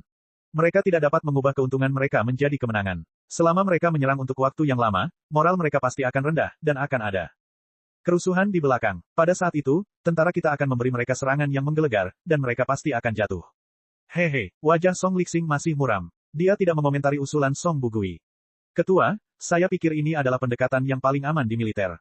Song Bugui telah mengambil keputusan. Ia menguatkan diri dan berkata, bukannya aku takut pada musuh. Hanya saja Lei Chenghu jauh lebih baik dariku dalam hal strategi, taktik, dan gengsi. Itu juga fakta. Mengapa kita harus menyerang secara gegabah ketika kita memiliki kesempatan? Wakil Marsekal Song, maksudmu kau mengerti militer, tapi aku tidak. Mata Song Lixing bahkan lebih lebar dari sebelumnya, tetapi lubang hidungnya bahkan lebih lebar dari matanya. Dia berkata dengan dingin, kita berdua tahu urusan militer, tetapi aku tahu satu hal lebih darimu, politik. Saya tidak peduli apa yang dipikirkan militer tentang situasi saat ini, tetapi dari sudut pandang politik, sektor Kuali Giok harus direbut kembali, dan api perang tidak boleh mencapai sektor naga kuning. Pertama-tama, sektor Tripod Giok adalah sumber daya dan basis industri berat terpenting bagi keluarga Song. Itu adalah modal terbesar yang diandalkan keluarga Song untuk menaklukkan Lautan Bintang. Kita tidak bisa berdiam diri dan menyaksikan kobaran api perang menyapu permukaan dan bawah tanah planet Tripod Giok. Dan bakar ibu kota terbesar kita. Itulah yang ayah saya maksud. Itu juga yang saya maksud. Saya pikir, sebagai anggota keluarga Song, Anda seharusnya berpikiran sama, bukan? Kedua, ada banyak rumor di Istana Kekaisaran bahwa para pemberontak revolusioner berbaris tanpa henti dan mengancam keselamatan yang mulia. Oleh karena itu, Istana Kaisar harus dipindahkan dari keluarga Song ke wilayah keluarga lainnya. Babi dan anjing picik itu. Mencoba memainkan trik Kaisar yang sempit memerintah para pengikut feodal. Apakah menurutmu kita bisa menyerah begitu saja setelah akhirnya menemukan Kaisar baru dengan bantuan sektor naga kuning? Dengan baik, mata Song Bugui melotot. Dia tidak menyangka, atau lebih tepatnya, tidak punya waktu untuk memikirkannya. Jelaslah, di wilayah Kaisar, siapapun yang menjadi penguasa dari keempat elektor akan bertanggung jawab atas Istana Kekaisaran. Akan tetapi, itu tidak berarti ketiga sekte lainnya tidak sebanding dengan dominator baru tersebut. Saat ini, keluarga Song adalah pemimpin dari 4 keluarga besar. Tentu saja, itu adalah target dari ketiga keluarga lainnya. Song Bugui, di sisi lain, tidak berpikir demikian. Pada saat kritis ini, 3 keluarga lainnya benar-benar berusaha keras untuk mendapatkan kentang panas, yaitu Kaisar Chenghu. Sangat jelas bahwa siapapun yang memiliki kaisar akan dapat mereformasi para pemberontak dan mengalahkan mereka. Selain Song keluarga, siapa lagi yang mampu menahan amarah Lei Chenghu? Namun, dengan dalih menyarankan pembangunan istana bergerak demi keselamatan yang mulia, wajar saja jika para bangsawan mengeksploitasi keluarga Song demi keuntungan lebih. Ayahku berada di bawah tekanan yang luar biasa di Istana Kekaisaran. Dia telah berjanji kepada Yang Mulia dan semua pejabat sipil dan militer bahwa dia tidak akan membiarkan pemberontak revolusioner menyerbu zona ruang angkasa manapun di sektor naga kuning dan memusnahkan musuh di sektor tripod giok. Song Lixing berkata dengan tegas, Wakil Jenderal Song, bagaimana menurutmu? Song Bugui membuka mulutnya, namun dipenuhi kebingungan dan tak bisa berkata apa-apa. Tidak, melihat dirinya terjepit antara batu dan tempat yang keras, Song Lixing mengubah nadanya dan berkata dengan suara rendah, kita semua adalah anggota keluarga Song. Biarkan aku mengatakan yang sebenarnya. Menurut Istana Kekaisaran, kita pasti akan bertarung, tetapi ada banyak aturan tentang cara bertarung. Apakah kamu ingin mendengar mereka? Bab 2907, Konflik Internal yang Aneh. Song Bugui hanya bisa berkata, tolong jelaskan lebih lanjut. Armada sektor asal surga saat ini bukanlah tim yang bersatu. Pasukan dari keempat pihak masih mengurus urusan mereka sendiri. Sebagai panglima tertinggi, Anda seharusnya sangat jelas tentang hal itu, bukan? Song Lixing berkata, yang lebih menyebalkan lagi adalah babi-babi dan anjing-anjing dari keluarga Yun, keluarga Li, dan keluarga Dongfang tidak tahan dengan kenyataan bahwa keluarga Song memegang kekuatan militer armada pengembalian surga. Ada banyak kritik di pengadilan. Ayah dan aku telah membantumu memblokir banyak penyergapan. Namun saat ini, orang-orang yang egois dan tidak setia gagal mengambil alih komando armada dan mengusulkan untuk mencabut pembentukan armada pengembalian surga. Keempat armada harus berpisah dan pulang untuk mempertahankan sarang mereka jika bagian belakang mereka disergap. Dengan baik, Song Bugui menjadi pucat karena ketakutan. Kita tidak bisa melakukan itu. Tidak mudah bagi kita untuk membangun armada sektor asal surga. Jika hancur begitu cepat, bukankah moral kita akan jatuh ke titik terendah? Lagi pula, para pemberontak terlalu kuat saat ini. Kita harus memusatkan seluruh kekuatan kita untuk menghadapi mereka. Jika keempat keluarga membagi kekuatan mereka, mereka hanya akan dikalahkan satu persatu. Lagi pula, keluarga Song adalah yang terkuat di antara keempat keluarga. Bahkan Kaisar ada di sini. Jika pemberontak revolusioner ingin mendapatkan dukungan lebih banyak orang, mereka harus menyerang keluarga Song. Bagaimana mereka bisa menginvestasikan pasukan mereka yang berharga di tiga keluarga lainnya? Mereka tidak mampu melakukannya. Mustahil. Hehe, aku tahu itu juga tidak mungkin. Ini hanya rencana tawar-menawar dengan tiga keluarga lainnya. Namun, jika kita membiarkan orang-orang itu dan armada mereka terus menduduki jantung keluarga Song, siapa yang tahu berapa banyak masalah yang akan mereka timbulkan? Oleh karena itu, ayahku dan aku sama-sama berencana untuk menghancurkan prestise mereka dan mengokohkan posisi inti keluarga Song. Dengan wajah pucat, Song Lixing berkata dengan suara rendah, sementara kita masih memiliki kendali atas armada sektor asal surga, kita dapat meluncurkan pertempuran kuali giok dan melawan para pemberontak. Tentu saja, kemenangan besar akan menjadi yang terbaik. Tidak masalah bahkan jika kita mengalami kemunduran kecil. Selama kita menempatkan armada dari tiga armada lainnya di garis depan dan membiarkan mereka merasakan penderitaan, Dewa Perang, Lei Chenghu, orang-orang itu akan patuh. Jadi, apakah kamu mengerti apa yang ayah dan aku maksud? Song Bugui tercengang. Sebuah lonceng raksasa sepertinya berdenting di dalam otaknya. Dia mengerti. Bagaimana mungkin dia tidak mengerti bahwa ini adalah rencana untuk menyingkirkannya? Para petinggi keluarga Song ingin meminjam pedang Lei Chenghu yang tak terhentikan untuk memberikan darah kepada para elit terakhir dari tiga elektor selain keluarga Song. Song Bugui tidak menyangka situasinya akan seburuk ini. Semua orang akan mati tanpa kuburan, tetapi para pejabat istana masih saja bersekongkol dan menipu satu sama lain. Itu tidak mungkin. Song Bugui berkata, para komandan dari tiga armada lainnya juga tidak bodoh. Mengapa mereka dengan patuh bergegas ke garis depan dan terlibat dalam pertempuran langsung dengan Dewa Perang? Tentang itu tergantung pada strategi ayahku dan kamu. Song Lixing berkata, kamu adalah panglima tertinggi armada, dan semua informasi tentang titik lompatan luar angkasa sektor naga kuning dan sektor kuali giok ada di tangan kita. Dapat dikatakan dengan pasti bahwa armada akan melompat kemanapun kita menginginkannya. Armada yang baru saja meninggalkan keadaan lompatan luar angkasa adalah masih pusing dan linglung. Akan mudah bagi Anda, sebagai panglima tertinggi, untuk mengatasi gangguan energi spiritual dan hilangnya komunikasi. Secara keseluruhan, kami tidak ingin sekutu kami mati sia-sia. Kami hanya ingin mereka belajar dari kesalahan mereka dan memahami bahwa persatuan adalah kunci kemenangan. Jika mereka berperilaku baik di Istana Kekaisaran dan berhenti menyeret kami ke bawah, akan lebih mudah bagi Anda untuk membuat strategi seperti memutuskan kemenangan. Sektor naga kuning, bukan. Bugui, izinkan aku memberitahumu sesuatu. Jika pekerjaan ini dilakukan dengan baik, kau akan menjadi penyumbang terbesar bagi keluarga Song dan pilar Istana Kekaisaran. Seluruh armada sektor bintang terbang akan berada di bawah kendalimu. Dengan dukungan penuh dari ayahku dan aku, apa yang kau takutkan? Aku takut padamu, ayah dan anak yang membunuh orang tanpa menumpahkan darah. Song Bugui mengutuk dalam hatinya. Dia mengakui bahwa dia biasa-biasa saja, tetapi, biasa-biasa saja, tidak sama dengan kebodohan. Menurut Song Lixing, jika armada sektor asal surga melakukan serangan dan kembali dengan kegagalan, siapa yang akan bertanggung jawab atas kegagalan tersebut? Selain itu, menurut rencana Song Lixing, armada yang lain. Tiga elektor juga akan menderita banyak korban. Tidak ada yang cukup bodoh untuk menyadari jejaknya. Saat itu, siapa yang akan menanggung amukan tiga elektor lainnya? Tak perlu dikatakan lagi, itu dia, panglima tertinggi armada. Ia memperkirakan bahwa jika ia beruntung, kepalanya akan jatuh ke tanah.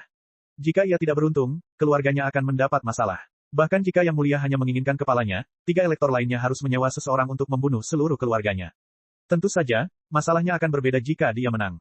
Tetapi ketika ia berhadapan dengan Dewa Perang, Lei Chenghu dan penguasa bajak laut, Bai Xingjian, yang baru saja meraih ketenaran, apakah ada peluang menang sebesar 1%? Mata Song Bugui tiba-tiba memerah, tetapi dia kembali tenang di detik berikutnya, seolah-olah dia belum mengetahui niat Song Lixing dan konsekuensi tindakannya. Untuk mampu berjuang selama hampir 200 tahun di sarang harimau seperti keluarga Song, untuk mampu tetap tenang setelah beberapa kali mengalami pasang surut, Song Bugui tentu punya metodenya sendiri. 3 hari. Di sisi lain saluran komunikasi, Song Lixing masih berkutat pada gambaran masa depannya yang indah dan sama sekali tidak menyadari reaksi Song Bugui. Dia berkata, aku memberimu 3 hari untuk sepenuhnya mendukung sumber daya dan personel keluargamu.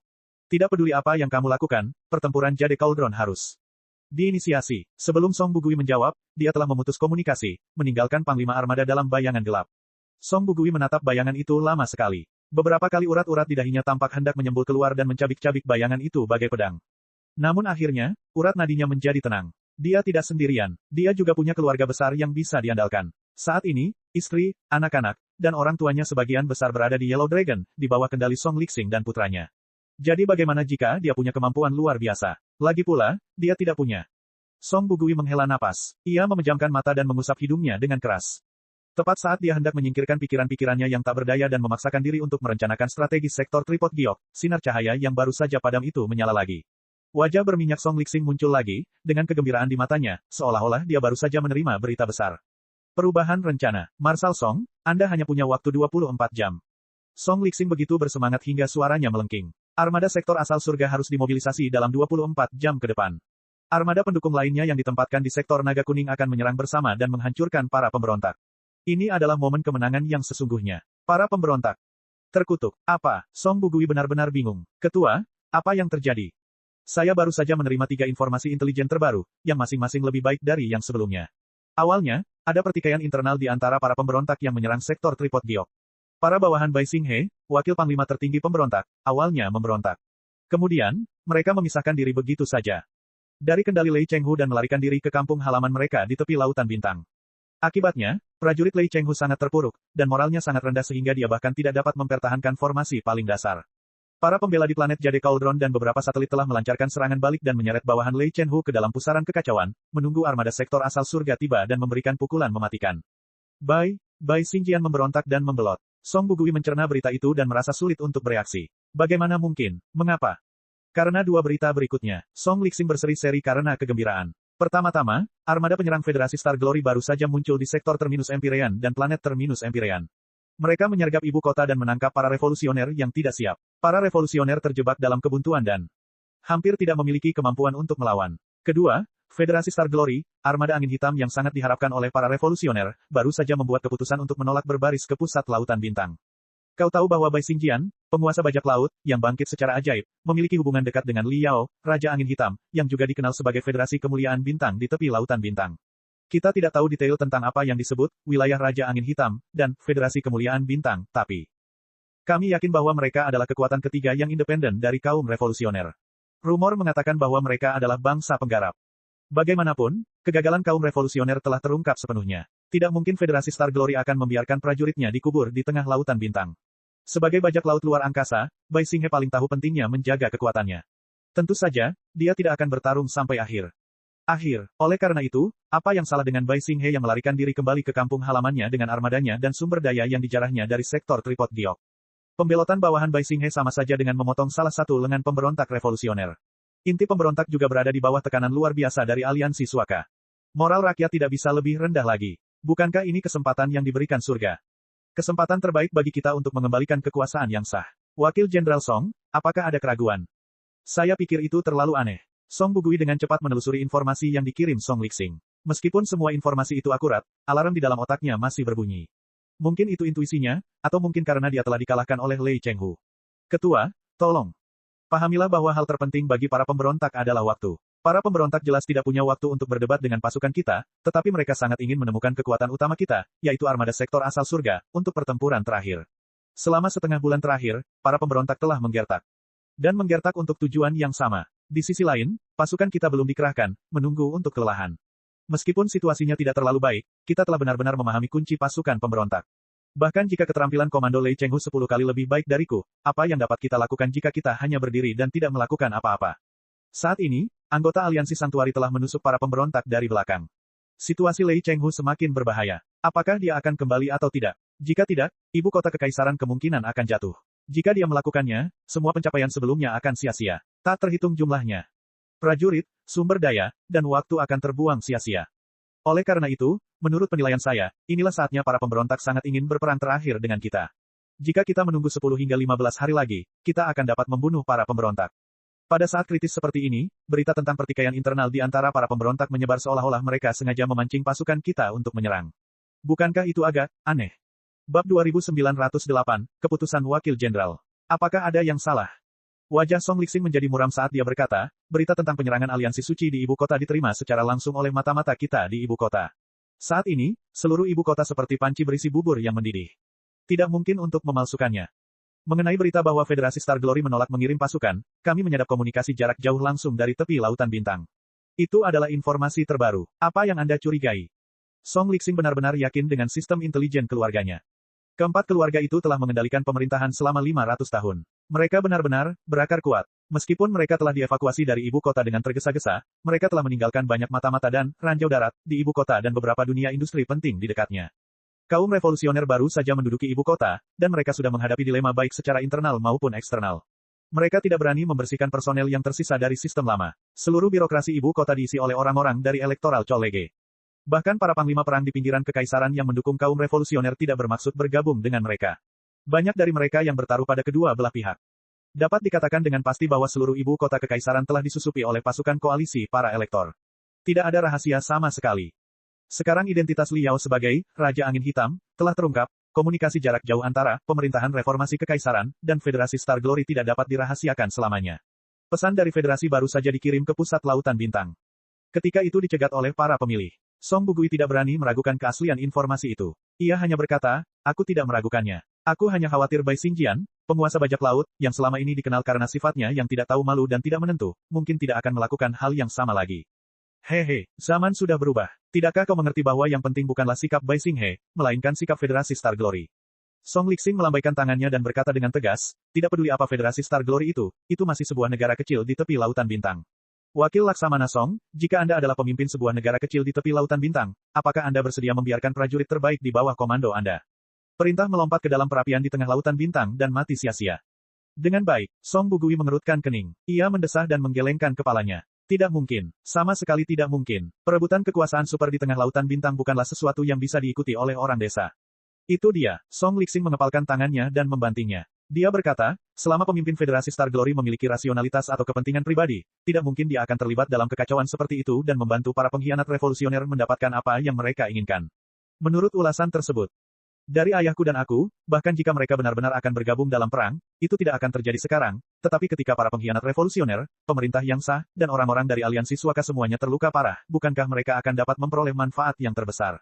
Oleh karena itu, tidak mungkin Federasi Star Glory akan mengirim pasukan sekarang. Itu adalah bukti sempurna untuk informasi yang telah kami terima. Karena Federasi Star Glory tidak mengirim pasukan, mengapa Bai Xingjian belum melarikan diri? Apakah dia benar-benar akan menabrak sektor naga kuning? Bajak laut luar angkasa kelas 3 seperti itu hanyalah pencuri. Bagaimana mereka bisa bertarung dalam pertempuran yang sulit? Song Bugui masih ragu-ragu. Tapi, tidak ada alasan, Wakil Marsekal Song. Takut pada Dewa Perang, Lei Chenghu adalah hal yang wajar, tetapi bisakah seorang bos bajak laut luar angkasa menakutimu? Air liur Song Lixing berhamburan kemana-mana. Melihat Song Bugui masih bersikap acuh tak acuh, dia tidak dapat menahan amarahnya. Sambil menunjuk hidung Song Bugui, dia berteriak, apakah kamu tahu betapa kritisnya situasi saat ini? Kita tidak dapat menunda kaum revolusioner, dan kita juga tidak bisa. Setiap hari, di wilayah kami, banyak sekte, masyarakat EXO, dan bangsawan tingkat menengah dan rendah siap bergabung dengan pemberontak revolusioner. Setiap hari, ekonomi kita yang telah rusak oleh api perang memburuk dengan cepat. Hilangnya sektor Jade Cauldron, sumber daya terbesar, sudah cukup untuk membuat keuangan keluarga kita runtuh. Tanpa uang, siapa yang tahu siapa kandidatnya? Setiap hari, ayahku dan aku harus menanggung serangan kejam yang tak terhitung jumlahnya di Istana Kekaisaran. Babi dan anjing dari 3 keluarga lainnya akan menusuk bola mata mereka ke rongga mata kami dan mempertanyakan mengapa kami belum mengirim pasukan kami untuk memusnahkan kaum revolusioner sepenuhnya. Kemenangan. Apapun yang terjadi, kita harus meraih kemenangan gemilang apapun yang terjadi. Hanya dengan begitu situasi buruk ini dapat dipertahankan untuk saat ini. Apakah kau mengerti? Biar ku beritahu sesuatu. Ibu kota telah diserang. Bawahan Bai Xingjian memberontak dan membelot. Federasi Star Glory menolak untuk keluar. 3 berita besar telah menyebar baik di dalam maupun di luar istana kekaisaran. Saat ini, semua orang tahu bahwa Lei Chenghu telah kehilangan lengannya, moralnya rendah, dan dia dalam kekacauan. Semua orang mengepalkan tangan mereka dengan penuh semangat untuk melenyapkan bawahan Lei Chenghu dan memenangkan kehormatan, mengalahkan Dewa Perang. Anda mungkin tidak mau menyerang, tetapi ada banyak orang yang bersedia, jika anggota dari 3 keluarga lainnya. Jika aku memutuskan untuk bertarung sendiri dan mencuri kredit pertama di wilayah kita, keluarga Song akan berada dalam posisi pasif. Wajah Song Bugui memerah karena omelan itu. Dia hampir tidak bisa membalas. Bagaimanapun, dia adalah seorang penggarap abadi yang berusia hampir 200 tahun dan panglima tertinggi pasukan paling elit dari pemerintahan Sha Imperium. Ada batas kepatuhannya. Untuk sesaat, dia tidak bisa menahan diri untuk menggertakkan giginya dan mengepalkan tinjunya. Song Lixing juga menyadari bahwa dia sudah keterlaluan dengan umpatannya. Dia terbatuk pelan dan berkata dengan nada santai, aku juga tahu bahwa kamu adalah yang paling bijaksana dalam hal memobilisasi pasukan. Kamu pantas disebut berat. Ini juga alasan mengapa ayahku dan aku melawan semua keberatan. Mengangkatmu menjadi panglima tertinggi armada Heaven's Return. Semua orang tahu betapa tajamnya taktik pertempuran Lei Chenghu. Kalau tidak, dia tidak akan memiliki gelar Dewa Perang. Tidak salah jika kau menemui jalan buntu dengannya. Namun, kita benar-benar tidak punya waktu untuk disia-siakan. Menurutmu apa yang harus kita lakukan? Apakah kita akan menyaksikan Lei Chenghu menghancurkan sektor Tripod Giok dan orang-orang aliansi suci menghancurkan ibu kota dan menunggu kemenangan jatuh dari langit? Tentu saja tidak. Ribuan pikiran berkecamuk dalam benak Song Bugui. Entah mengapa, ia teringat istri dan anak-anaknya yang terdampar di dunia naga kuning. Ia menghela napas dan memutuskan untuk melakukan apapun yang ia bisa demi keluarga Song. Ia berkata, apapun yang terjadi, aku jelas bukan tandingan, God of War. Lei Chenghu. Bahkan jika bawahan Bai Xingjian membelot dan kembali ke armada surgawi dan Lei Chenghu, hasil terbaiknya adalah kedua belah pihak akan menderita kerugian besar. Tidak ada pihak yang diuntungkan. Kita semua adalah elit yang telah menghabiskan banyak waktu dan sumber daya kekaisaran. Kita adalah pembela terakhir peradaban manusia. Apakah benar-benar ide yang bagus untuk berjuang sampai akhir dan membiarkan orang-orang dari Federasi Star Glory mendatangkan malapetaka di ibu kota? Menurutmu apakah kita bisa bicara dengan Lei Chenghu? Apa katamu? Song Lixing menyipitkan matanya dan tersenyum. Bernegosiasi. Katakan saja, bernegosiasi. Song Bugui menelan ludah dan berkata, saat ini, kita berdua berada dalam posisi yang sulit dibandingkan dengan para pemberontak revolusioner. Namun, pihak oposisi lebih berbahaya. Jika kita benar-benar dapat bernegosiasi, posisi kita pasti akan lebih menguntungkan. Perlu dicatat bahwa, Dewa Perang, Lei Chenghu tidak bergabung dalam revolusi melawan para pemberontak sejak awal. Dia berbeda dari permaisuri Li Linghai yang palsu dan tampaknya berada di puncak seluruh negara. Oleh karena itu, saya yakin bahwa Lei Chenghu pasti akan menang. Apakah kamu sudah gila? Song Lixing menatap Song Bugui. Ataukah seperti yang dikatakan rumor? Dia tidak hanya takut pada musuh seperti harimau, tetapi dia juga telah dibeli oleh Lei Chenghu dan bergabung dengan pemberontak revolusioner. Ini fitnah dan omong kosong. Benar-benar tidak masuk akal. Kesetiaanku kepada keluargaku, kepada istana kekaisaran, dan kepada yang mulia jelas sekali. Wajah Song Bugui hampir terbakar. Dia berkata dengan sedih dan marah, aku hanya merasa bahwa, sekarang setelah anggota Federasi Star Glory datang ke jantung kekaisaran, Lei Chenghu dan para pengkhianat revolusioner harus membenci anggota Federasi Star Glory tidak peduli seberapa bencinya. Mereka memang begitu, bukan? Jangan biarkan anggota Federasi Star Glory mengambil keuntungan dari konflik di antara kita. Hehe, aku tahu kau selalu setia pada keluargamu dan istana kekaisaran. Tapi aku tidak tahu kau begitu bodoh dalam berpolitik. Song Lixing mengerutkan bibirnya dan berkata dengan dingin, satu kata demi satu, biarkan aku memberitahumu, tidak masalah bahkan jika ibu kota jatuh ke tangan orang-orang Federasi Star Glory, karena para penggarap abadi dan warga dari ratusan sektor akan bertarung melawan orang-orang dari Federasi Star Glory. Federasi sampai akhir, tidak mungkin mereka akan menyerah. Artinya, kalaupun kita kehilangan ibu kota, kita selalu bisa merebutnya kembali suatu saat nanti. Pikirkanlah, ibu kota kekaisaran telah jatuh ke tangan kaum revolusioner, dan baru kemudian dihidupkan kembali oleh pemerintah yang sah. Siapa yang akan berdiri di pihak kaum revolusioner dalam situasi seperti itu? Sebaliknya, jika kelembutan hati kita memberi waktu bagi para pengkhianat revolusioner untuk mengatur napas dan membiarkan mereka terus berkembang, mereka akan menelan lebih banyak planet dan dunia tanpa kita sadari. Ribuan orang bodoh akan tergoda oleh teori-teori mereka yang bengkok dan emas yang tampan. Singa, kalau begitu, semua bangsawan kita akan mati mengenaskan. Karena itu, masalah anggota Federasi Star Glory hanyalah masalah kecil yang bisa diselesaikan nanti. Mereformasi para pemberontak adalah masalah terbesar kita. Kita adalah musuh bebuyutan. Tidak ada ruang untuk negosiasi. Adapun ibu kota kekaisaran, jika jatuh, biarlah. Karena mereka memilih untuk mengikuti pemberontak revolusioner, inilah hasil yang pantas diterima oleh penduduk ibu kota kekaisaran. Mereka sendiri yang menanggung akibatnya, jadi mereka tidak bisa hidup. Wakil Jenderal Song, apakah saya sudah menjelaskannya dengan cukup jelas? Apakah Anda masih memiliki pertanyaan mengenai apakah Anda memenuhi syarat untuk menjadi panglima tertinggi armada? Song Lixing memelototi Song Bugui. Song Bugui tercengang. Ia bagaikan sepotong kayu kering yang terbakar, tetapi arus bawah yang tak terlihat mengalir dalam di matanya. Tidak lama kemudian, matanya yang suram kembali fokus.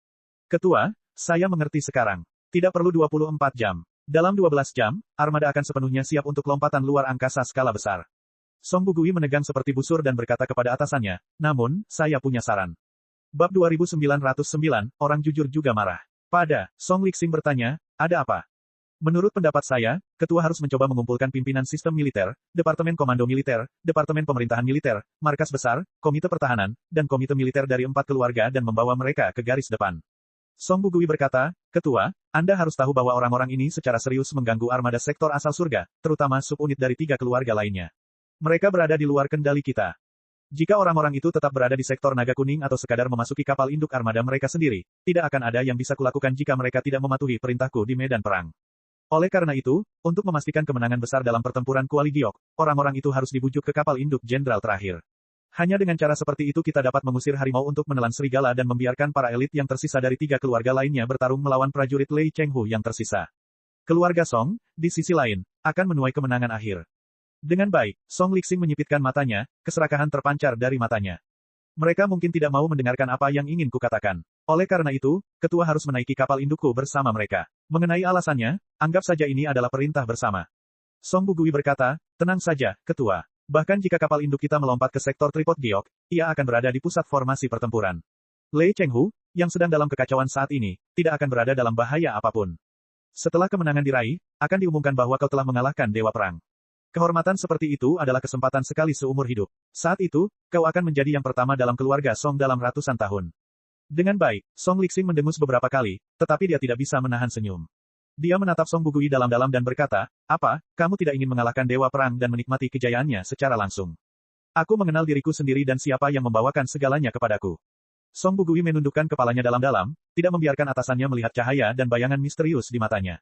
Dia dengan rendah hati berkata, ketua adalah satu-satunya harapan dan ketergantungan terbesar jenderal ini. Jenderal ini akan dapat menikmati kemuliaan ketua yang meraih jasa luar biasa yang tak tertandingi. Ini adalah cukup untuk jenderal ini. Bagaimanapun, ketua adalah seorang jenderal yang terkenal dan gagah berani dalam pemerintahan imperium manusia sejati. Tanpa dukunganmu, aku tidak akan berani melawan Lei Chenghu. Baiklah, aku mengerti maksudmu. Tenang saja, keluargamu tidak akan memperlakukanmu dengan tidak adil karena kesetiaanmu. Song Lixing masih berusaha untuk berpura-pura, tetapi sudut bibirnya, yang masih berkedut, mengkhianatinya.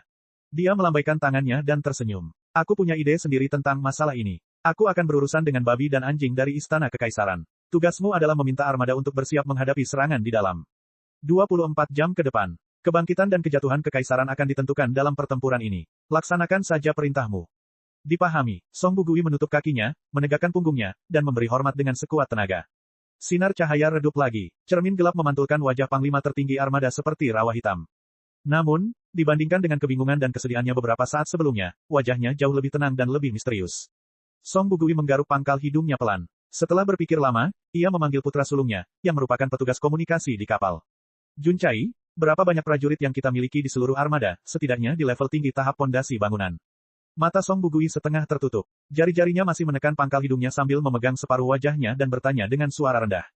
Kita, putra tertua tidak yakin apa yang dimaksud ayahnya. Dia berkata dengan hati-hati, ayah, lebih dari sepertiga prajurit di armada adalah anggota keluarga Song. Apakah kamu tidak tahu itu? Tentu saja, rasa dingin terpancar dari mata Song Bugui saat dia menatap putra sulungnya dengan marah.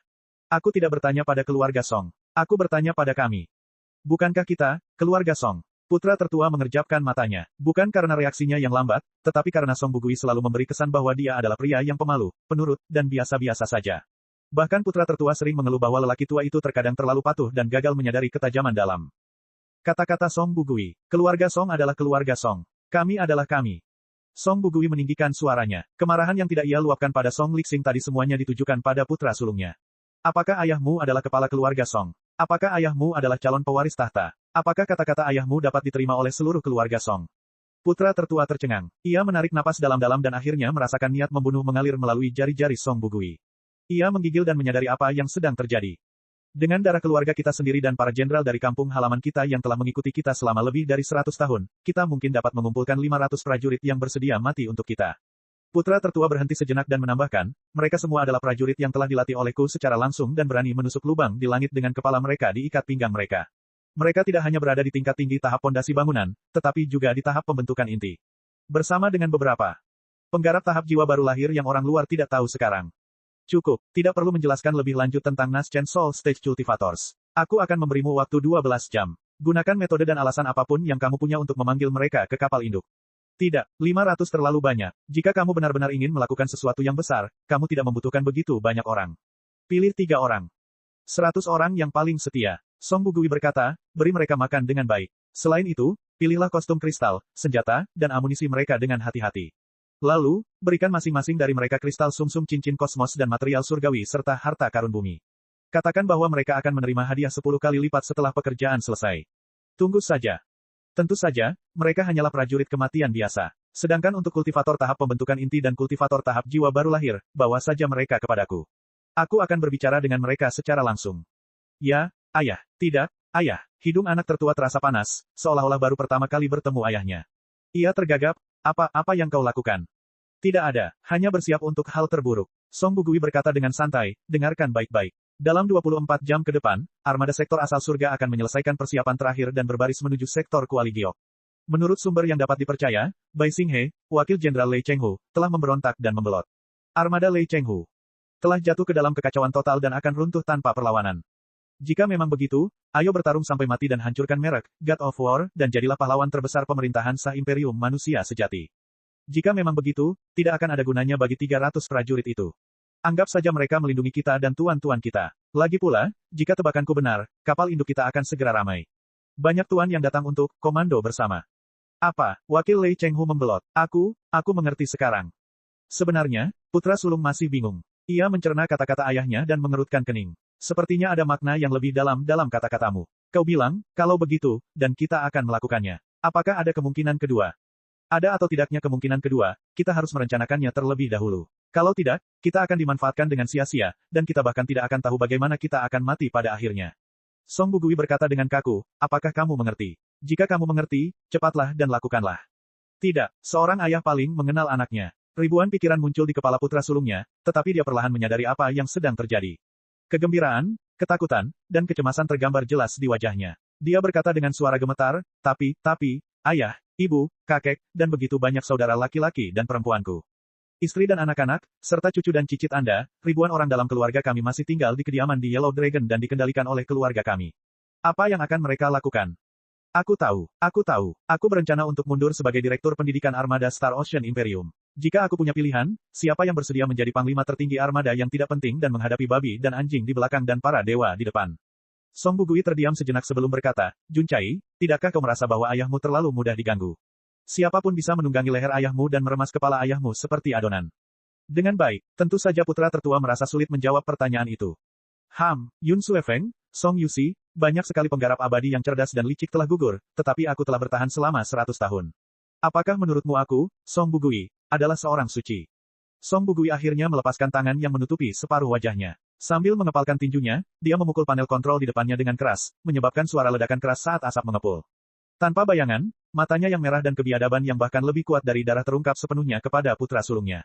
Saat anak panah dikokang, harus ditembakkan. Jika tidak dipotong saat dibutuhkan, itu hanya akan menimbulkan kekacauan. Semua yang kulakukan karena terpaksa. Bagaimanapun, seluruh keluargaku akan dieksekusi. Sebaiknya aku mencobanya. Apakah keluargaku bisa lolos dari Yellow Dragon atau tidak tergantung pada mereka?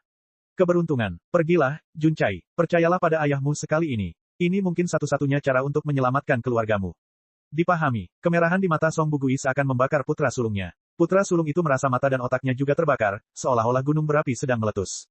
Ia memberi hormat kepada Song Bugui dan bergegas pergi. Melihat putra sulungnya perlahan menghilang ke dalam kegelapan jalan setapak, Song Bugui duduk bersandar di kursi panglima tertinggi. Dia menjelati darah yang terciprat saat dia menghancurkan panel kontrol dan memanggil penasihat dan anggota tim jembatan lainnya sambil merenungkan.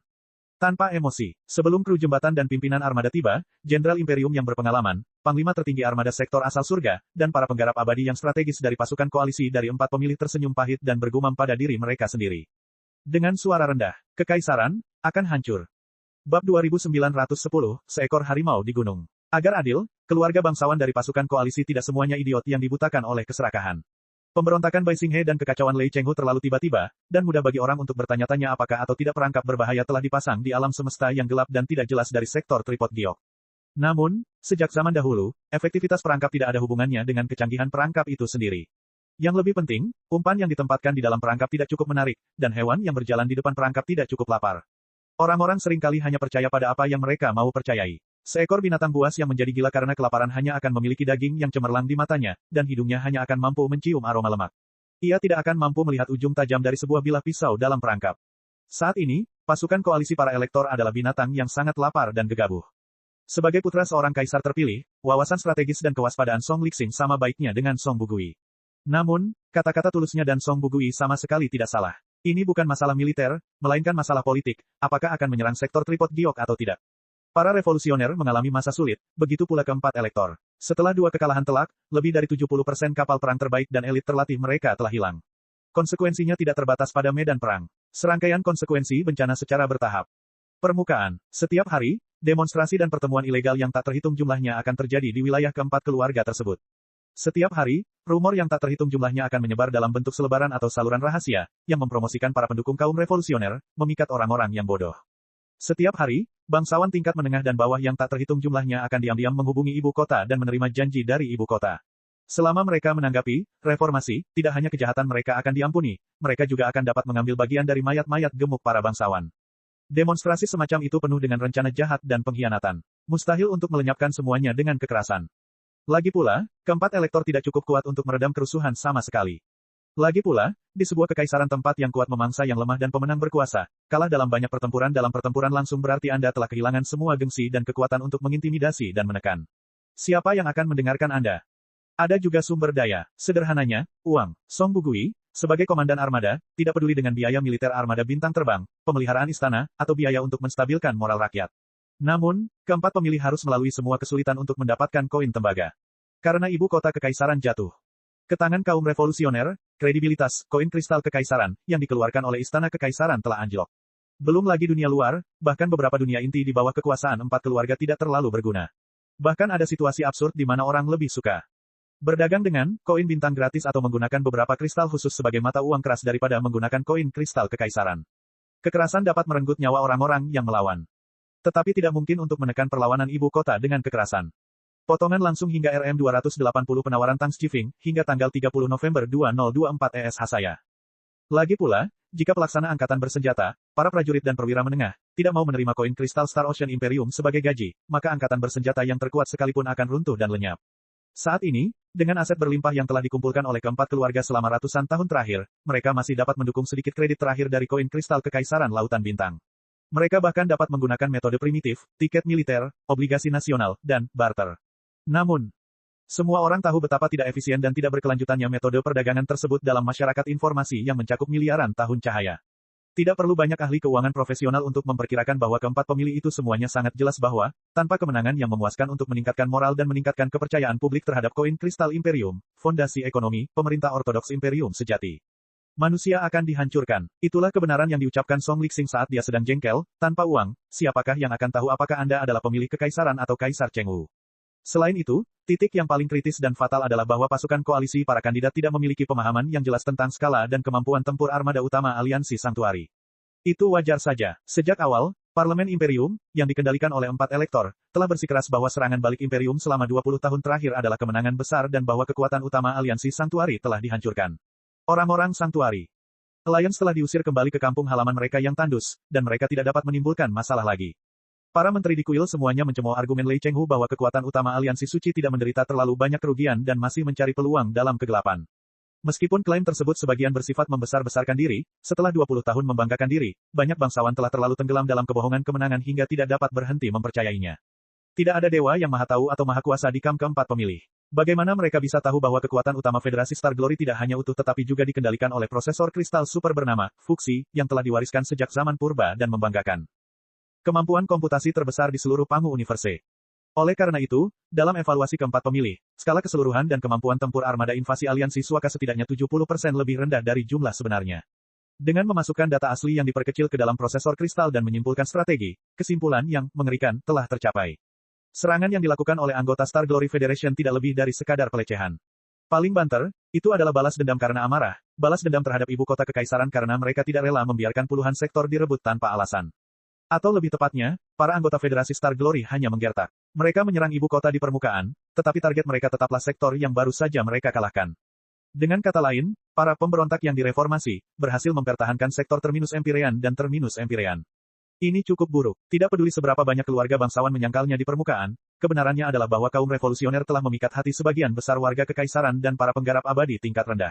Sekarang setelah mereka memiliki kebenaran tertentu di tangan mereka, mereka menjadi semakin keinginan rakyat. Pertarungan di pihak kandidat benar-benar kacau. Sangat mengecewakan. Jika kaum revolusioner mengalahkan para penyusup dari Sanctuary Alliance dan mengamankan Empyrean Terminus Sector dan Empyrean Terminus Sector, bukankah identitas True Destiny's Child akan dikonfirmasi? Seiring berjalannya waktu, keinginan rakyat dan publik pun berpihak kepada kaum revolusioner. Jika demikian, calon tahta itu akan benar-benar mati tanpa kuburan. Oleh karena itu, perang harus diperjuangkan dan dimenangkan.